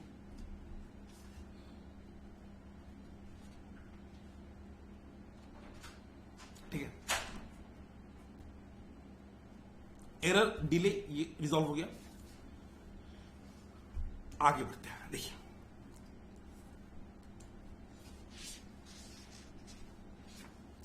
एक बात और, फिर हम बुक पे चलेंगे। जैसे मैंने आपको बताया, एक कंपनी के अंदर कई सारे बाबू डिपार्टमेंट्स हैं। अब समझो, ये सब वर्ड बाबू एक है, कंफ्यूज मत होइएगा। डिपार्टमेंट ये ना मैनुअल में होता है या ऑफलाइन मोड में। इसी को हम सॉफ्टवेयर के लैंग्वेज में फंक्शंस भी बोलते हैं। क्या बोलते हैं हम? फंक्शंस। इसी को हम कई बार प्रोसेस भी बोल देते हैं। तो ये ना अलग अलग है, बट आप इसको कंफ्यूज मत कीजिएगा। एक मान लीजिएगा, एक कंपनी के अंदर मान लीजिए परचेज प्रोसेस है, सेल प्रोसेस है, अकाउंटिंग का प्रोसेस है, ह्यूमन रिसोर्स का प्रोसेस। ये सब हमें पढ़ना है बेटा, ये सब हमारे सिलेबस का पार्ट है। ऐसे कई सारे। अब अगर कंपनी को अच्छे से काम करना है तो समझ लो ना, ये सबको मिलजुल के काम करना है। आप एग्जांपल देखिए ना, यहां पर एक परचेज प्रोसेस में प्रोडक्शन डिपार्टमेंट इन्वॉल्व हुआ, परचेज डिपार्टमेंट इन्वॉल्व हुआ, अकाउंटिंग डिपार्टमेंट इन्वॉल्व हुआ, पेमेंट के लिए फाइनेंस डिपार्टमेंट इन्वॉल्व हुआ, स्टोर डिपार्टमेंट। आप समझ रहे हो, काम बस परचेज है, बट डिपार्टमेंट कई सारे हैं। द थिंग इज कि कोई भी काम करने के लिए मल्टीपल डिपार्टमेंट है, उन सबको इकट्ठे काम करना होता है। एंड दूसरा, इमेजिन कीजिए परचेज डिपार्टमेंट है, तो समझ रहे हो, one organisation is equal to multiple department. तो बहुत जरूरी है कि आप बाबू कोऑर्डिनेटेड वर्क करें, मिलजुल कर। दूसरा, एक ही डिपार्टमेंट में मल्टीपल टीम होती है, भाई हो सकता है ना कि आप एक फैक्ट्री हो, एक परचेज डिपार्टमेंट वो डील करता है केवल पेपर, मानो आप न्यूज़पेपर की बात करो, न्यूज़पेपर की एक डिपार्टमेंट है वो डील कर रहा है पेपर का परचेज, एक कर रहा है इंक का, अलग अलग है। अब अलग अलग टीम है, टीम 1, टीम 2, टीम 3। बड़ा जरूरी है कि ये तीनों टीम आपस में, आप समझ ही देखिए, टीम 1 क्या बोल रहा है, भाई हम अपना जो सामान परचेज करेंगे 10 कोटेशन मंगाएंगे। अच्छा, टीम 2 कह रहा है हम तो 3 ही मंगाएंगे, 3। और टीम 3 कह रहा है ना ना ना हम तो मंगाएंगे ही नहीं, हम तो एक से ही काम चला लेंगे। द थिंग इज कि बाबू है तो परचेज डिपार्टमेंट ना स्टैंडर्डाइज्ड होना चाहिए। पता चला आप 10 कोटेशन के भरोसे बैठे हो, आपका समय निकल गया और आप एक ही कोटेशन मंगा रहे हो, वहां पे फ्रॉड के चांसेस है। पता चला अपने जान पहचान वाले वेंडर से बेकार क्वालिटी महंगे दाम में परचेज कर लिया। तो यहां पे क्या होना चाहिए, स्टैंडर्डाइज। तो आप ऐसे समझिए, एक कंपनी में मल्टीपल डिपार्टमेंट, तो हर डिपार्टमेंट का काम कोऑर्डिनेट होना चाहिए, और एक डिपार्टमेंट में मल्टीपल टीम है तो हर टीम का काम स्टैंडर्डाइज्ड होना चाहिए। ये 2 बात आई होप आपको समझ में आ गया होगा। एक कंपनी, मल्टीपल डिपार्टमेंट, हर डिपार्टमेंट का काम मिलकर काम करना है। जैसे हमारे अभी वाले एग्जांपल में, परचेज वाले में 5 लोग ने मिलकर काम किया, प्रोडक्शन ने, परचेज ने, अकाउंटिंग ने, फाइनेंस ने, स्टोर ने। और एक ही डिपार्टमेंट के अंदर जो मल्टीपल टीम होती है उनके बीच का काम भी बाबू स्टैंडर्डाइज होना चाहिए। तो बिजनेस प्रोसेस क्या होता है, पहले हम बिजनेस प्रोसेस समझेंगे, फिर हम ऑटोमेशन पे डिटेल डिस्कशन करेंगे। इट इज अ कोऑर्डिनेटेड, समझना गया क्यों, वन ऑर्गेनाइजेशन, मल्टीपल डिपार्टमेंट। तो कोऑर्डिनेट करना है and standard set of activities. तो कई सारे काम का एक कॉम्बिनेशन है, एक्टिविटीज है, बट कैसा होना चाहिए, coordinated and standard. Equal to multiple teams. क्यों करते हैं हम कोई भी काम, हम क्यों करते हैं, ताकि हमारा कोई ऑब्जेक्टिव अचीव हो जाए। मैं ट्रैफिक सिस्टम, ट्रैफिक रेगुलेट करता हूं ताकि ट्रैफिक स्मूथ चले। मैं पढ़ाई करता हूं क्योंकि मैं एग्जाम में पास करके आगे जीवन में आगे बढ़ूं। सिमिलरली मैं परचेज करता हूं ताकि प्रोडक्शन हो जाए, उससे बढ़िया सेल हो जाए। To accomplish specific objective of the company set by the top management as per the vision and mission. ओहो, ये क्या है, आप समझिए इस बात को। कोई भी कंपनी बाबू जब ऑपरेट करती है तो वो ना, उसका कंपनी का जो टॉप मैनेजमेंट है वो बताता है कि भैया आपको ऑपरेट कैसे करना है। जैसे जोमैटो एंड टाइनी आउट, दोनों बाबू सेम बिजनेस में, बट एक आगे निकल गया, दूसरा पीछे रह गया, क्योंकि जो जोमैटो वाले थे उनका विजन ज्यादा बड़ा था, उनका काम करने का तरीका ज्यादा अच्छा था। और ये विजन एंड मिशन, ये भी बहुत ही डीप वर्ड है, मैं आपको बेसिक बता देता हूं। विजन का मतलब होता है where you want to go, मतलब आपका फ्यूचर आप कहां देख रहे हो। फॉर एग्जाम्पल, मैं आपको छोटा एग्जाम्पल देता हूं। गूगल का सिंपल सा विजन पता है क्या है, simple vision, to provide the world information at 1 click. आप चाहे तो लिख सकते हैं, विजन ऑफ गूगल क्या है, to provide the world information at 1 click. अभी उनका विजन है, इस विजन को अचीव करने के लिए उन्होंने मिशन बनाया। मिशन क्या बोलता है कि विजन को अचीव कैसे करना है। ओहो, सोचिए, ये कंपनी और ये उनका करंट पोजीशन है। विजन होता है कि वो कहां पे जाना चाह रहे हैं, where you want to land, एक कीवर्ड है। फ्यूचर स्टेट की बात करेंगे हम, फ्यूचर पोजीशन उनका है, गूगल का, to provide world information at 1 click. क्या गूगल ये काम करता है, answer is yes, but obviously world तो बहुत बड़ा है, इनको और भी बहुत काम करने हैं। तो ये उनका विजन है। इसको करने के लिए उन्होंने अपना मिशन बनाया। मिशन क्या बोलता है, मिशन होता है कि हम इसे अचीव कैसे करेंगे। इसे जैसे गूगल का मिशन है टू अरेंज वर्ल्ड इंफॉर्मेशन, तभी तो मैं इसे प्रोवाइड कर पाऊंगा। अगर मुझे वर्ल्ड का इंफॉर्मेशन एक क्लिक पे देना है लोगों को, तो पहले मुझे उसे अरेंज भी तो करना पड़ेगा, कलेक्ट भी तो करना पड़ेगा। अब जैसे उनका विजन और मिशन सेट हो गया, अब इनके जितने भी बिजनेस प्रोसेस होंगे वो इसी के आसपास घूमेंगे। मैं आपको क्या बताऊं, गूगल, अगर आप एक ऐसी कम्युनिटी हो, एक ऐसा लैंग्वेज है जो मात्र 10 लाख लोग बोलते हैं। इमेजिन कीजिए, इस धरती पे 700 करोड़ की जनता है, कोई ऐसा कम्युनिटी जो मात्र 10 लाख लोग बोलते हैं लैंग्वेज, या 1 करोड़, बहुत ज्यादा नहीं हुआ, बहुत कम हुआ। गूगल इनके लिए भी बाबू डेवलप करता है, क्योंकि उनका जो विजन और मिशन है वो क्या है, सबको सर्विस देना। सारे लोग में ये लोग भी आते हैं तो वो इनको भी सर्विस देता है। तो जो इनका बिजनेस प्रोसेस का गाइडिंग लाइट है वो विजन एंड मिशन होता है। किसी भी कंपनी का जो गाइडिंग लाइट होता है कि भैया वो क्या करना चाहती है, उसके अकॉर्डिंग वो अपने बिजनेस प्रोसेस को डिफाइन करते हैं। तो गूगल, मैं आपको बता दूं, गूगल ये करता है। कोई मानो एक जगह है, वहां पे 10 लाख लोग रहते हैं, उनका लैंग्वेज अलग है। गूगल अपने इंजीनियर भेजता है, इंजीनियर, लैंग्वेज एक्सपर्ट, जो उनके लैंग्वेज को समझते हैं और जो उनका गूगल का इंग्लिश में, हिंदी में है, उसी को उस लैंग्वेज में भी रेप्लिकेट करने की कोशिश करते हैं। तो बाबू जो गाइडिंग लाइट है वो क्या है, उनका विजन एंड मिशन।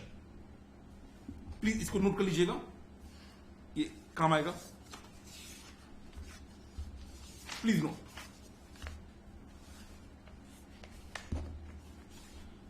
आगे देखिए,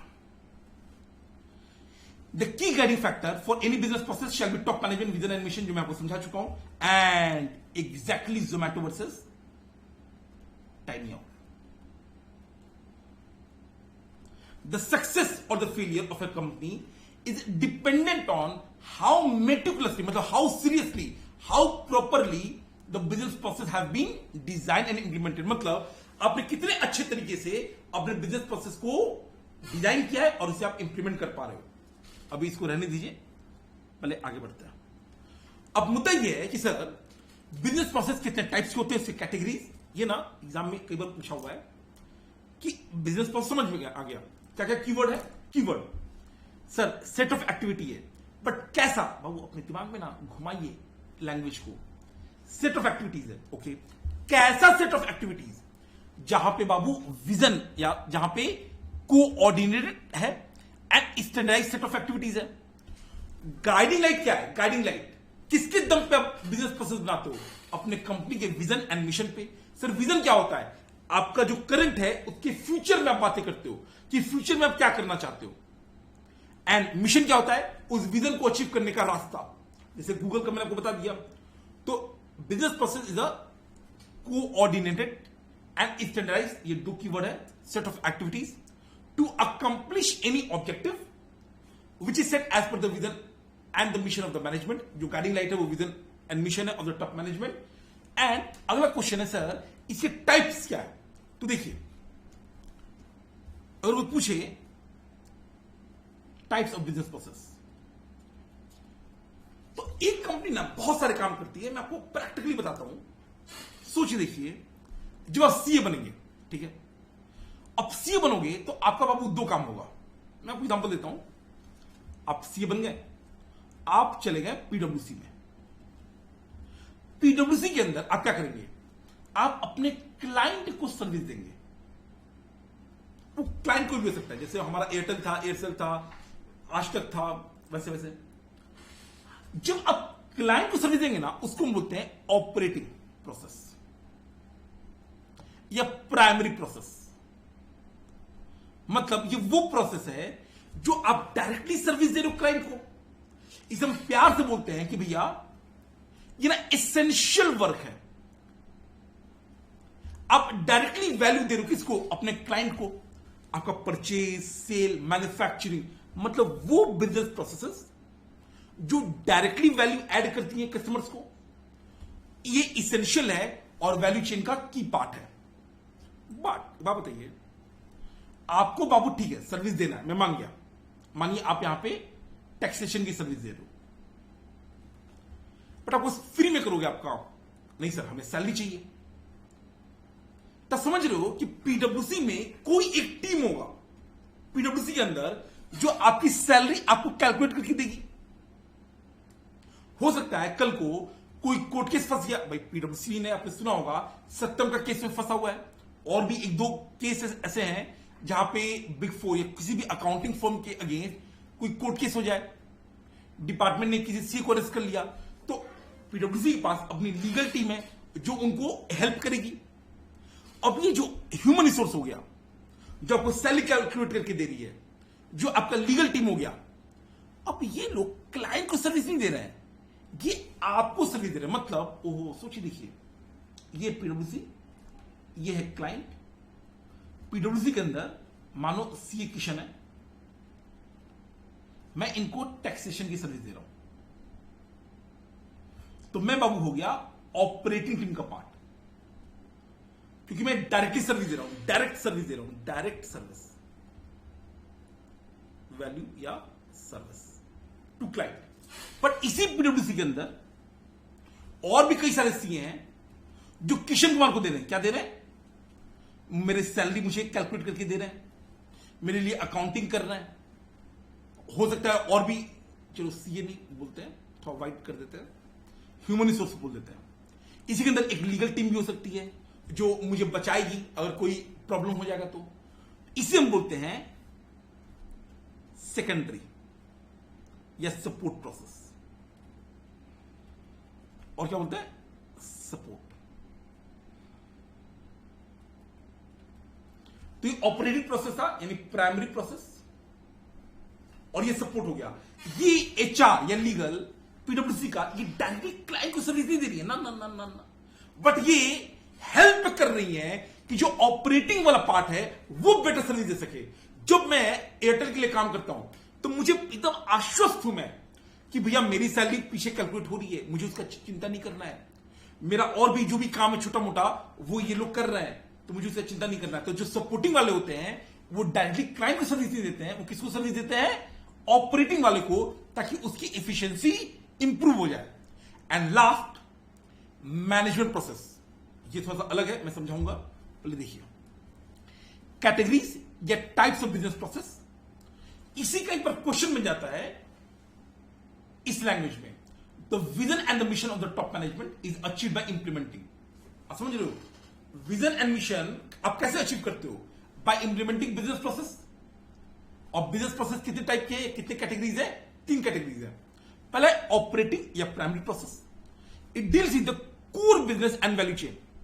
अब किसी भी कंपनी का, जैसे मैन्युफैक्चरिंग कंपनी है, उनका मेन काम क्या है? मैन्युफैक्चरिंग करके सामान बेचना। बिग 4 या पीडब्ल्यूसी या जो भी सीए फर्म है, उनका मेन काम क्या है? अपने क्लाइंट को सर्विस देना। तो जो लोग मेन वैल्यू चेन का काम कर रहे हैं, कोर बिजनेस कर रहे हैं, deliver the value directly to customers by providing goods और सर्विस ऑफ बोथ। तो कीवर्ड क्या है? Core business, value chain, service या goods directly to the client. Represent essential business activities to achieve goals and objective like generating revenue. तो जो directly आपको पैसे कमा के दे रहे हैं उनको हम बोलते हैं ऑपरेटिंग या प्राइमरी प्रोसेस। एग्जांपल, अब ये ना थोड़ा सा आपको वेट करना पड़ेगा 2-3 क्लास का। ऑर्डर टू कैश, इसको आप बस लिख लीजिए, से मैं समझा दूंगा जब समय आएगा तब, ये डिटेल में करना है बाद में। प्रोक्योर टू पे, परचेज। ये क्या है? मैं को बोलूं बाबू आलू टिक्की खाओगे कि हैश ब्राउन? आप लोग सर आलू टिक्की तो बहुत खाया है, हैश ब्राउन खाएंगे सर, क्या होता है? कुछ होता होगा। फिर मैं पूछूं भाई बिस्कुट खाओगे आखिर कुकीज? सर कुकीज खाएंगे। रियलिटी में दोनों सेम चीज होता है। आलू टिक्की और हैश ब्राउन मोटा मोटा सेम चीज होता है, कुकीज और बिस्कुट सेम चीज होता है। चश्मा पहनोगे आखिर शेड्स वो भी सेम चीज होता है। तो एक चीज को ना बेटर लैंग्वेज, बेटर वर्ड, उसी तरह से सेल का better word order to cash है, परचेज का better word procure to pay है। ये आपको समझ में आ जाएगा थोड़ी देर बाद। डेवलपिंग प्रोडक्ट, मैन्युफैक्चरिंग, मार्केटिंग, क्योंकि जो मैन्युफैक्चरिंग करके आप बेचोगे, मार्केटिंग डायरेक्टली कस्टमर को है, तो ये सब बाबू आपका प्राइमरी प्रोसेस है। दूसरा सपोर्टिंग, मैंने आपको समझा दिया। सपोर्टिंग वाला ज्यादा कुछ नहीं करता है, ये प्राइमरी वालों को ना सपोर्ट करते हैं ताकि उनकी एफिशिएंसी बढ़ जाए। It helps improve the efficiency of the company by providing support to business process and the functions in the company. It does not provide value directly to the customers. ये diagram इसलिए important है कि जो HR वाले हैं ये बाबू directly service नहीं देते हैं, ये सर्विस देते हैं प्राइमरी वालों को ताकि उनका एफिशिएंसी इंप्रूव हो जाए। अब यहां पे ना कई सारे हैं, जैसे accounting, HR, human resource, information technology, legal, workplace safety. जो सबसे इंपॉर्टेंट है वो है ह्यूमन रिसोर्स। सोचिए, कंपनी का मार्केटिंग अच्छा कब होगा? जब मार्केटिंग के एम्प्लॉइज अच्छे हो। कंपनी का सेल कब बढ़ेगा? जब सेल्स पर्सन अच्छे हो। कंपनी की मैन्युफैक्चरिंग कैसे अच्छी होगी? जब मैन्युफैक्चरिंग वाला बंदा अच्छा हो। तो सबसे इंपॉर्टेंट सपोर्टिंग फंक्शन याद कर लीजिएगा, लिख लीजिए भले, the most critical secondary process या supporting process is human resource. Hiring right people for the right job has a direct impact on the efficiency of the company. Direct impact है। तो सबसे इंपॉर्टेंट बाबू सपोर्टिंग एक्टिविटी कौन सा है? आपका HR. और finally management. ओहो बेटा, जो ओवरऑल मैनेजमेंट, आप सोचिए, देखिए अभी हाल में अदानी, आपको पता है अदानी लोग बहुत तेजी में ग्रो कर रहे हैं। अभी अदानी सीमेंट वाले बिजनेस में आ गए, अंबुजा सीमेंट को परचेज कर लिया। अंबानी, वो लोग रिटेल में बहुत ही ज्यादा एफर्ट लगा रहे हैं। Same goes with Tata. अगर आपको पता होगा, recently Tata Motors, Tata steel, वो कंपनी जो पिछले कई सालों से लॉस में थी, वो भी प्रॉफिट में आ गई है। आपको अगर मैं थोड़ा बता दूं, कुछ साल पहले, 3-4 साल पहले टाटा की हालत ऐसी हो गई थी। एक कंपनी, उनका जो टीसीएस है, ये सब ना कई एग्जांपल में दूंगा, टाटा कंसल्टेंसी सर्विस, ये बहुत पैसे कमाती थी। बहुत पैसे सर, कितना? हर क्वार्टर में 10,000 करोड़। हर क्वार्टर में। सही कितना होता है? ये उतना होता है कि एक साल अगर ये अपनी कमाई पाकिस्तान को दे दे तो पाकिस्तान भाई का कर्जा उतर जाए। पर टाटा के जो बाकी कंपनी थे ना, वो लॉस में थे। अब भी ऐसा हो गया है कि टाटा स्टील टीसीएस के प्रॉफिट को टक्कर दे दी है। टाटा मोटर्स ग्रो कर रही है, सब ग्रो कर रहे हैं। अब ये सब जो काम है, इलेक्ट्रिक व्हीकल में इन्वेस्ट करना, आपको ई कॉमर्स में जाना, सेमीकंडक्टर, बाबू सेमीकंडक्टर बहुत बड़ा वर्ड है, मैं आपको समझाऊंगा। वर्ल्ड का वन आइटम जो सबसे इंपॉर्टेंट है आज की डेट में, वो सेमीकंडक्टर है। जो चिप आपके मोबाइल में, कंप्यूटर में लगता है, वर्ल्ड का सबसे मोस्ट क्रिटिकल रिसोर्स सेमीकंडक्टर है। इंडिया का कंट्रीब्यूशन 0 है, 0। और मैं बता रहा हूं, वर्ल्ड का सबसे क्रिटिकल रिसोर्स है ये। अब जाके इंडिया एक्टिव हुआ है और Tata is taking a lead. ये लोग कोशिश कर रहे हैं, टाटा एंड एक और कंपनी है वेदांता, वो लोग कह रहे हैं कि ठीक है हम बनाएंगे, बट ये आसान नहीं बनाना। आप समझ लीजिए, सब मजा आएगा आपको। एक सेमीकंडक्टर चिप बनाने में जो फैक्ट्री लगता है ना, 1 लाख, कितना? 1 लाख करोड़ का एक उनका फैक्ट्री बनता है। और आप समझ लो 1 लाख करोड़, तो वो लोग बोलते हैं ना हम इसे फैक्ट्री नहीं बोलेंगे। जैसे हमने परचेज को प्रोक्योर टू पे बोला, सेल को ऑर्डर टू कैश, बोलते ना फैक्ट्री नहीं बोलेंगे, हम इसे बोलेंगे फाउंड्री। ये सब आपके सिलेबस का पार्ट है बाबू, धीरे धीरे समझ में आएगा। जहां पे चिप बनता है, ये प्रोसेस इतना कॉम्प्लेक्स है कि वर्ल्ड में इवन एप्पल या क्वालकॉम, जो आपने नाम सुना होगा मोबाइल में, इवन वो लोग पूरा काम नहीं करते हैं। कुछ काम खुद करते हैं, कुछ काम आउटसोर्स कर देते हैं। चिप मैन्युफैक्चरिंग एक इतना कॉम्प्लेक्स काम है कि पूरे वर्ल्ड में केवल 2 कंपनी है जो पूरा काम खुद कर पाती है, केवल 2।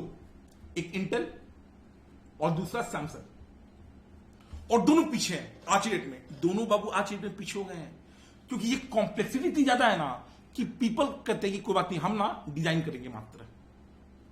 ये बोलता है ठीक है हम ना केवल मैन्युफैक्चरिंग करेंगे, तो नहीं ठीक है हम ना केवल जो आफ्टर मैन्युफैक्चरिंग जो काम होता है थोड़ा बहुत असेंबली, वो सब करेंगे। इसमें जो सबसे लो वाला काम है असेंबली, टाटा यहां आने की कोशिश कर रहा है। मैन्युफैक्चरिंग और डिजाइन तो बहुत हाई फाई है। आपको बता दूं, एप्पल केवल डिजाइन करता है, मैन्युफैक्चरिंग नहीं करता है, नहीं करता है। ये इतना कॉम्प्लेक्स है। तो मैं धीरे धीरे बताऊंगा, आप इसे समझिए। द डिसीजन कि सेमीकंडक्टर, लोग तो खुश हैं, मैं खुश हूं कि कम से कम टाटा बाबू स्टार्ट तो किया। अरे स्टार्टिंग नीचे से करो, धीरे धीरे हम आगे बढ़ेंगे। स्टार्ट तो करो भाई। तो ये जो डिसीजन है कि हम सेमीकंडक्टर वाले इंडस्ट्री में पैर रखेंगे, क्योंकि ये नॉर्मल कंपनी रख नहीं सकती है। आप समझ लो ना, 1 लाख करोड़ का इन्वेस्टमेंट सबके दम का बात तो है नहीं। अब ये सब काम करता है बाबू मैनेजमेंट प्रोसेस। ये वो लोग हैं मैनेजमेंट जो एमएमसी करती है। एमएमसी मतलब जो आपका सपोर्टिंग एंड प्राइमरी वाले जो लोग हैं, वो जो काम कर रहे हैं ना, उनके सारे काम को they will monitor, they will measure. वो चेक करेंगे कि आप काम कैसे कर रहे हो, आप कितना बढ़िया काम कर रहे हो, और अगर कोई प्रॉब्लम है तो उसको सुधारेंगे। आपको ना एक वर्ड दिखेगा, आप शॉर्टकट याद करना, MMC. It monitors, measures and controls. इन दोनों के काम, activities relating to operating and supporting. ये जो ऑपरेटिंग एंड सपोर्टिंग वाले हैं, वो जो भी काम कर रहे हैं उन्हें हम मेजर करेंगे, मॉनिटर करेंगे और कंट्रोल करेंगे। बच्चा बोला सर कंट्रोल का मतलब क्या होता है? कंट्रोल का बाबू दो मतलब होता है। एक मैं बता दे रहा हूं, एक मैं अभी नहीं बताऊंगा, वो आपको बाद में पता चलेगा कुछ क्लासेस बाद। आप ये बना लीजिएगा, इसका जगह खाली करिएगा। कंट्रोल का जो फर्स्ट मीनिंग होता है, उसका सिंपल सा मतलब है कि देखो भाई, आपने कुछ प्लान नहीं किया और आपका एक्चुअल आया, इसके बीच को कंट्रोल करना, कंपेयर करना and take steps to rectify in case of deviation. आपने सोचा कि एक साल के अंदर हम चिप मैन्युफैक्चरिंग में 1000 करोड़ का सेल अरेंज कर लेंगे, एक्चुअल में 600 करोड़ हुआ, तो जो प्लान वर्सेस एक्चुअल हुआ ना, उसको कंपेयर करके उसको करेक्ट करना, उसका मतलब होता है कंट्रोल करना। तो मॉनिटरिंग वाले क्या करते हैं, मैनेजमेंट वाले क्या करते हैं, मेजर करते हैं एक्चुअल को, मॉनिटर करते हैं और कंट्रोल करते हैं। लाइफ सपोर्टिंग, ये भी डायरेक्टली बाबू कस्टमर को सर्विस नहीं देते हैं, बट इनका भी इंपैक्ट बहुत ज्यादा होता है कंपनी की एफिशिएंसी पे। जितने भी बड़े डिसीजंस हैं, जैसे नया फैक्ट्री खोलना, बजटिंग करना, कंपनी के अंदर इंफॉर्मेशन फ्लो कैसे होगा, स्ट्रेटेजिक प्लानिंग करना, ये जो बड़े बड़े डिसीजंस हैं, वो सब बाबू कौन करता है, मैनेजमेंट वाले। जैसे मैं को 2-3 एग्जांपल देता हूं। एंट्री इनटू न्यू मार्केट, ये बड़ा डिसीजन है। New product launch,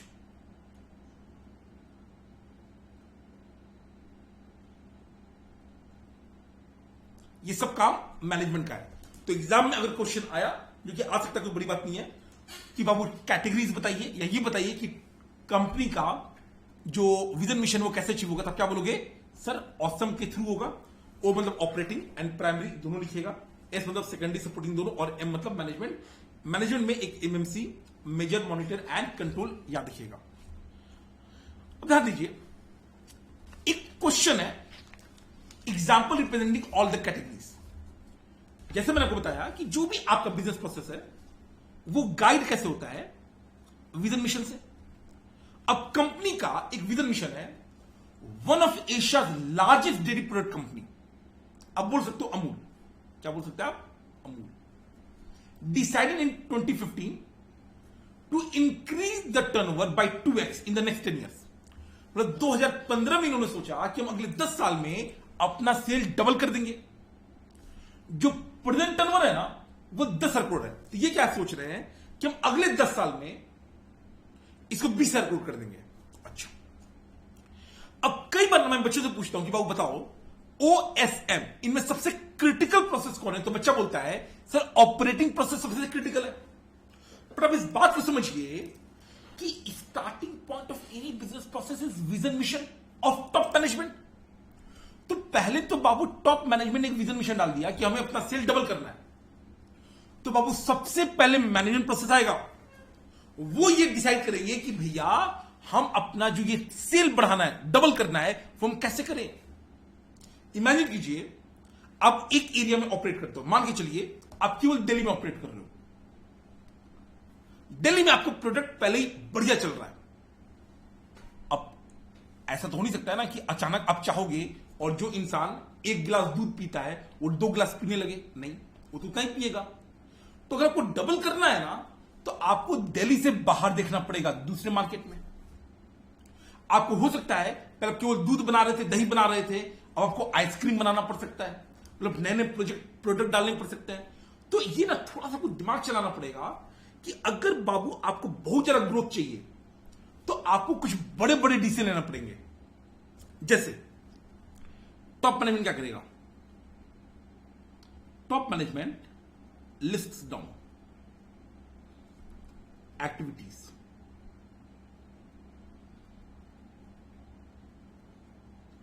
to be done to achieve 2x turnover. बाबू शॉर्टकट एग्जाम में मत देखिएगा। जैसे मैंने को बताया ना, आपको मार्केट से बाहर निकलना पड़ेगा, एंटर इनटू न्यू मार्केट। अभी मानो आप दूध बेच रहे हो, डेयरी आइटम केवल दिल्ली में, अब पड़ोस में हरियाणा है, उत्तर प्रदेश है, पंजाब, गुजरात, मतलब जो भी, अब थोड़ा सा एक्सपैंड हुई है। इनफैक्ट आप अमूल को देखो, अमूल गुजरात का है, वो तो बिहार से लेकर, दिल्ली से लेकर, महाराष्ट्र से लेकर, अब मुझे पता नहीं है, आई थिंक साउथ इंडिया में तो मुझे नहीं दिखा था, बट अमूल बहुत दूर तक फैला हुआ है। तो आपको भी बाबू अलग अलग मार्केट में जाना पड़ेगा।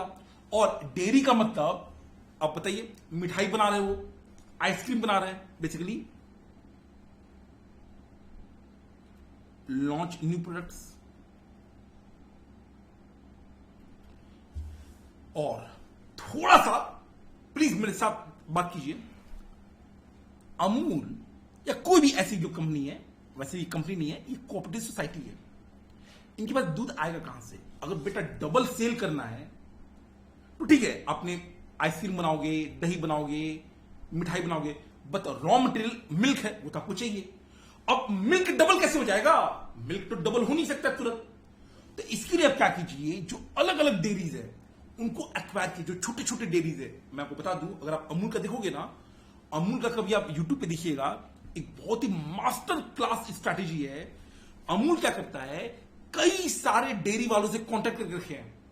रोज सवेरे सवेरे गांव से लोग अपने अपने गाय या भैंस जो भी है उनके दूध को लेते हैं, नियरेस्ट कलेक्शन सेंटर पे जाके, कलेक्शन सेंटर बोलते हैं, वहां पे जाके दूध देते हैं। फिर वो डेयरी वाले दूध अमूल के फैक्ट्री तक पहुंचाते हैं, और ये पूरे एरिया में होता है। तो कई सारे डेयरी को अक्वायर करते हैं। आपको भी बाबू देखो, ये दोनों टर्नओवर को हेल्प करेगा, बट टर्नओवर बढ़ेगा उसके लिए रॉ मटेरियल चाहिए। अक्वायर एग्जिस्टिंग डेयरीज, ताकि आपका दूध का कलेक्शन बढ़ जाए। अब देखिए, ठीक है, हमने ये डिसाइड कर लिया। अब अगर आप नए मार्केट में जाओगे तो बाबू आपको वहां पे नए एम्प्लॉय चाहिए, वहां पे नया मैनेजमेंट स्ट्रक्चर चाहिए, नए ऑर्गेनाइजेशन स्ट्रक्चर चाहिए। तो आपको दुनिया भर का लोग हायर करना पड़ेगा। तो सपोर्ट में मैंने बोला ना, सबसे क्रिटिकल हायरिंग होता है, एचआर, ह्यूमन रिसोर्स।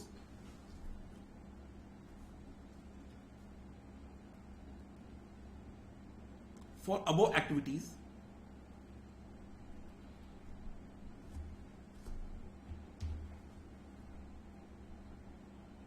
एनविजन एक इंग्लिश वर्ड है बाबू। इंग्लिश यहां पे ना आप अच्छा सीखोगे, कई सारे अच्छे अच्छे वर्ड आपको आएंगे।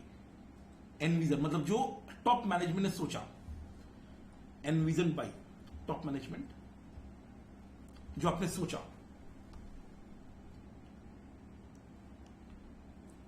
Huge effort is needed on HR front, ये in the area of human resource. Exam में पूरा लिखेंगे, need to define and create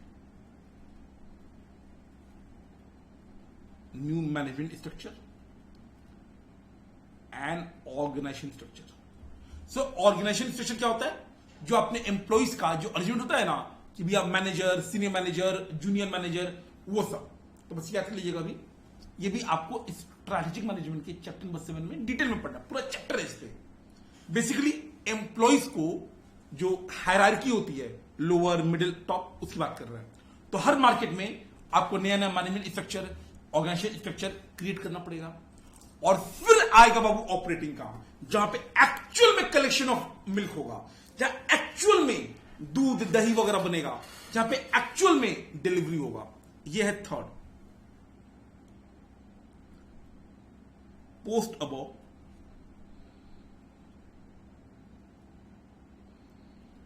operating managers या operation managers implement the decision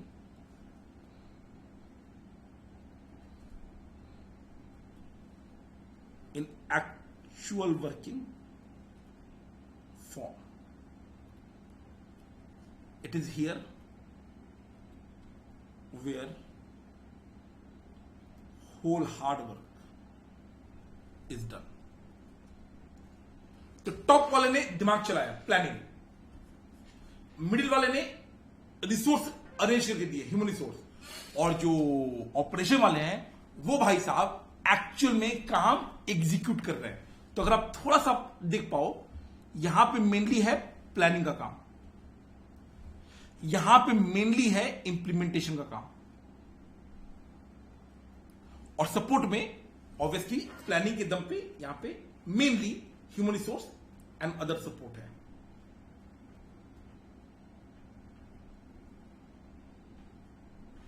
ये रहा बाबू आपका बिजनेस प्रोसेस। आपको इतना ही पढ़ना है, मैं आपको ऑल दो रिवाइज कराऊंगा एंड में, बट मोटा मोटा आपको बिजनेस प्रोसेस में इतना ही पढ़ना है।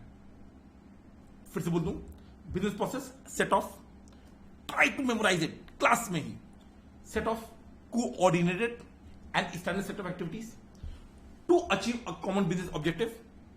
It is driven by top management vision and mission, वो उसका गाइडिंग लाइट है। इसके अलावा 3 प्रोसेस है, ऑपरेटिंग, सपोर्ट एंड मैनेजमेंट, वो मैंने आपको करा दिया। अब अगर मैं क्वेश्चन देखूं, business process can be categorised in various types depending on the type of industry and nature of work. Briefly discuss various categories. और वेरियस कैटेगरीज तो सिंपल बोलोगे, पहले प्लीज अंडरस्टैंड दिस, अगर वो बिजनेस कैटेगरीज पूछ रहा है ना, पहले बाबू आप डिफाइन कर दो, प्लीज प्लीज प्लीज। देन आप लिखेंगे following are the 3 categories of business process, और फिर आप उसे डिफाइन करेंगे। Please understand this. अगर कभी ये क्वेश्चन आ गया तो हम सॉल्यूशन कैसे करेंगे? पहले हम करेंगे डिफाइन बिजनेस प्रोसेस, और जितना आपके नोट्स में लिखा हुआ है आप उतना लिखेंगे, आपका काम हो जाएगा। उसके बाद से आप एक लाइन छोड़ेंगे पूरा, फिर following are the 3 types of business process. कभी शॉर्टकट नहीं लिखेंगे, एग्जाम में फुल फॉर्म। दूसरा, कोई भी पैरा 5 लाइन का नहीं होना चाहिए, मैक्सिमम 3 से 4 लाइन।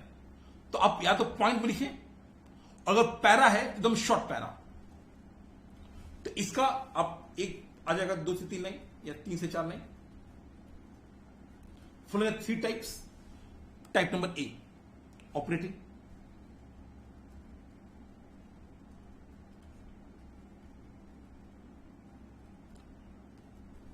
मानो ये यहां तक गया सीधे नोट से, फिर आप एक लाइन छोड़ेंगे, फिर सपोर्टिंग, फिर लाइन छोड़ेंगे, और फिर मैनेजमेंट। That's it. तो कोई भी बहुत हाईफाई नहीं करना है, आराम से। अच्छा, कोई बच्चा बोल सकता है सर पूछ रहा है कैटेगरीज, आप बिजनेस प्रोसेस क्यों डिफाइन करवा रहे हो? क्योंकि आपने बचपन में सुना होगा, करोगे सेवा तो मिलेगा मेवा, करोगे सेवा तो मिलेगा मेवा। ये वाला इंपॉर्टेंट, ठीक है। चलिए अब ऑटोमेशन स्टार्टिंग करते हैं। एक छोटा सा मैं बता देता हूं, बिजनेस प्रोसेस अभी तक जो हमने कराया ये सब मैनुअल था, इसी को हमें क्या करना है? ऑटोमेट करना है, मतलब ह्यूमन इंटरवेंशन हटाना है। कैसे हटेगा वो मैं कराऊंगा। तो एक बात बताइए, ऑटोमेशन बाबू सस्ता में नहीं होता है, पैसा लगता है। तो आप क्या कीजिए, जिस भी बिजनेस प्रोसेस को ऑटोमेट करना है ना, पहले क्या कीजिए, अपने बिजनेस प्रोसेस को इंप्रूव कीजिए। इसका जो बेस्ट फॉर्म होगा, जैसे मानो काम करने का तरीका, मानो परचेज प्रोसेस है, हो सकता है आपका परचेज प्रोसेस ही गलत है, तो पहले आप अपने बिजनेस प्रोसेस को क्या कीजिए, इंप्रूव कीजिए। जब इंप्रूव हो जाए ना, तब उसको आप ऑटोमेट कीजिए। तो यानी आपको बिजनेस प्रोसेस ऑटोमेट करने से पहले बिजनेस प्रोसेस को मैनेज करना पड़ेगा। Business process management is the systematic approach to improve business process. तो आप क्या कर रहे हैं, अपने बिजनेस प्रोसेस को इंप्रूव कर रहे हैं। इसमें क्या बोलते हैं? Business process management. जब ये इंप्रूव्ड प्रोसेस हो जाएगा उसे आप ऑटोमेट कर दीजिए। और ये मैनेजमेंट क्यों आप इंप्रूव कर रहे हैं? सो दैट आपका 3E याद रखिएगा, एफिशिएंसी, इफेक्टिवनेस और इकोनॉमी मेंटेन रहे। तो business process management is the systematic approach to improve the business process. आपका जो बिजनेस प्रोसेस, जैसे हमने आपको अभी परिचय कराया, इसी सब्जेक्ट में, इसी चैप्टर में सेल का, ह्यूमन रिसोर्स का, मैं आपको पूरा PwC का एग्जांपल दूंगा, वो सब आपको पढ़ना है। तो सिस्टमैटिक अप्रोच है to improve the business process which has a company to achieve economy, efficiency, effectiveness. ये 24/7 प्रोसेस है ताकि आपका इंप्रूवमेंट होता रहे ऑन ऑल पैरामीटर्स। जितने भी क्राइटेरियाज हैं, पैरामीटर्स मतलब जो भी आपके क्राइटेरियाज होते हैं, मापदंड, क्या बोलता हूं इसे, मापदंड।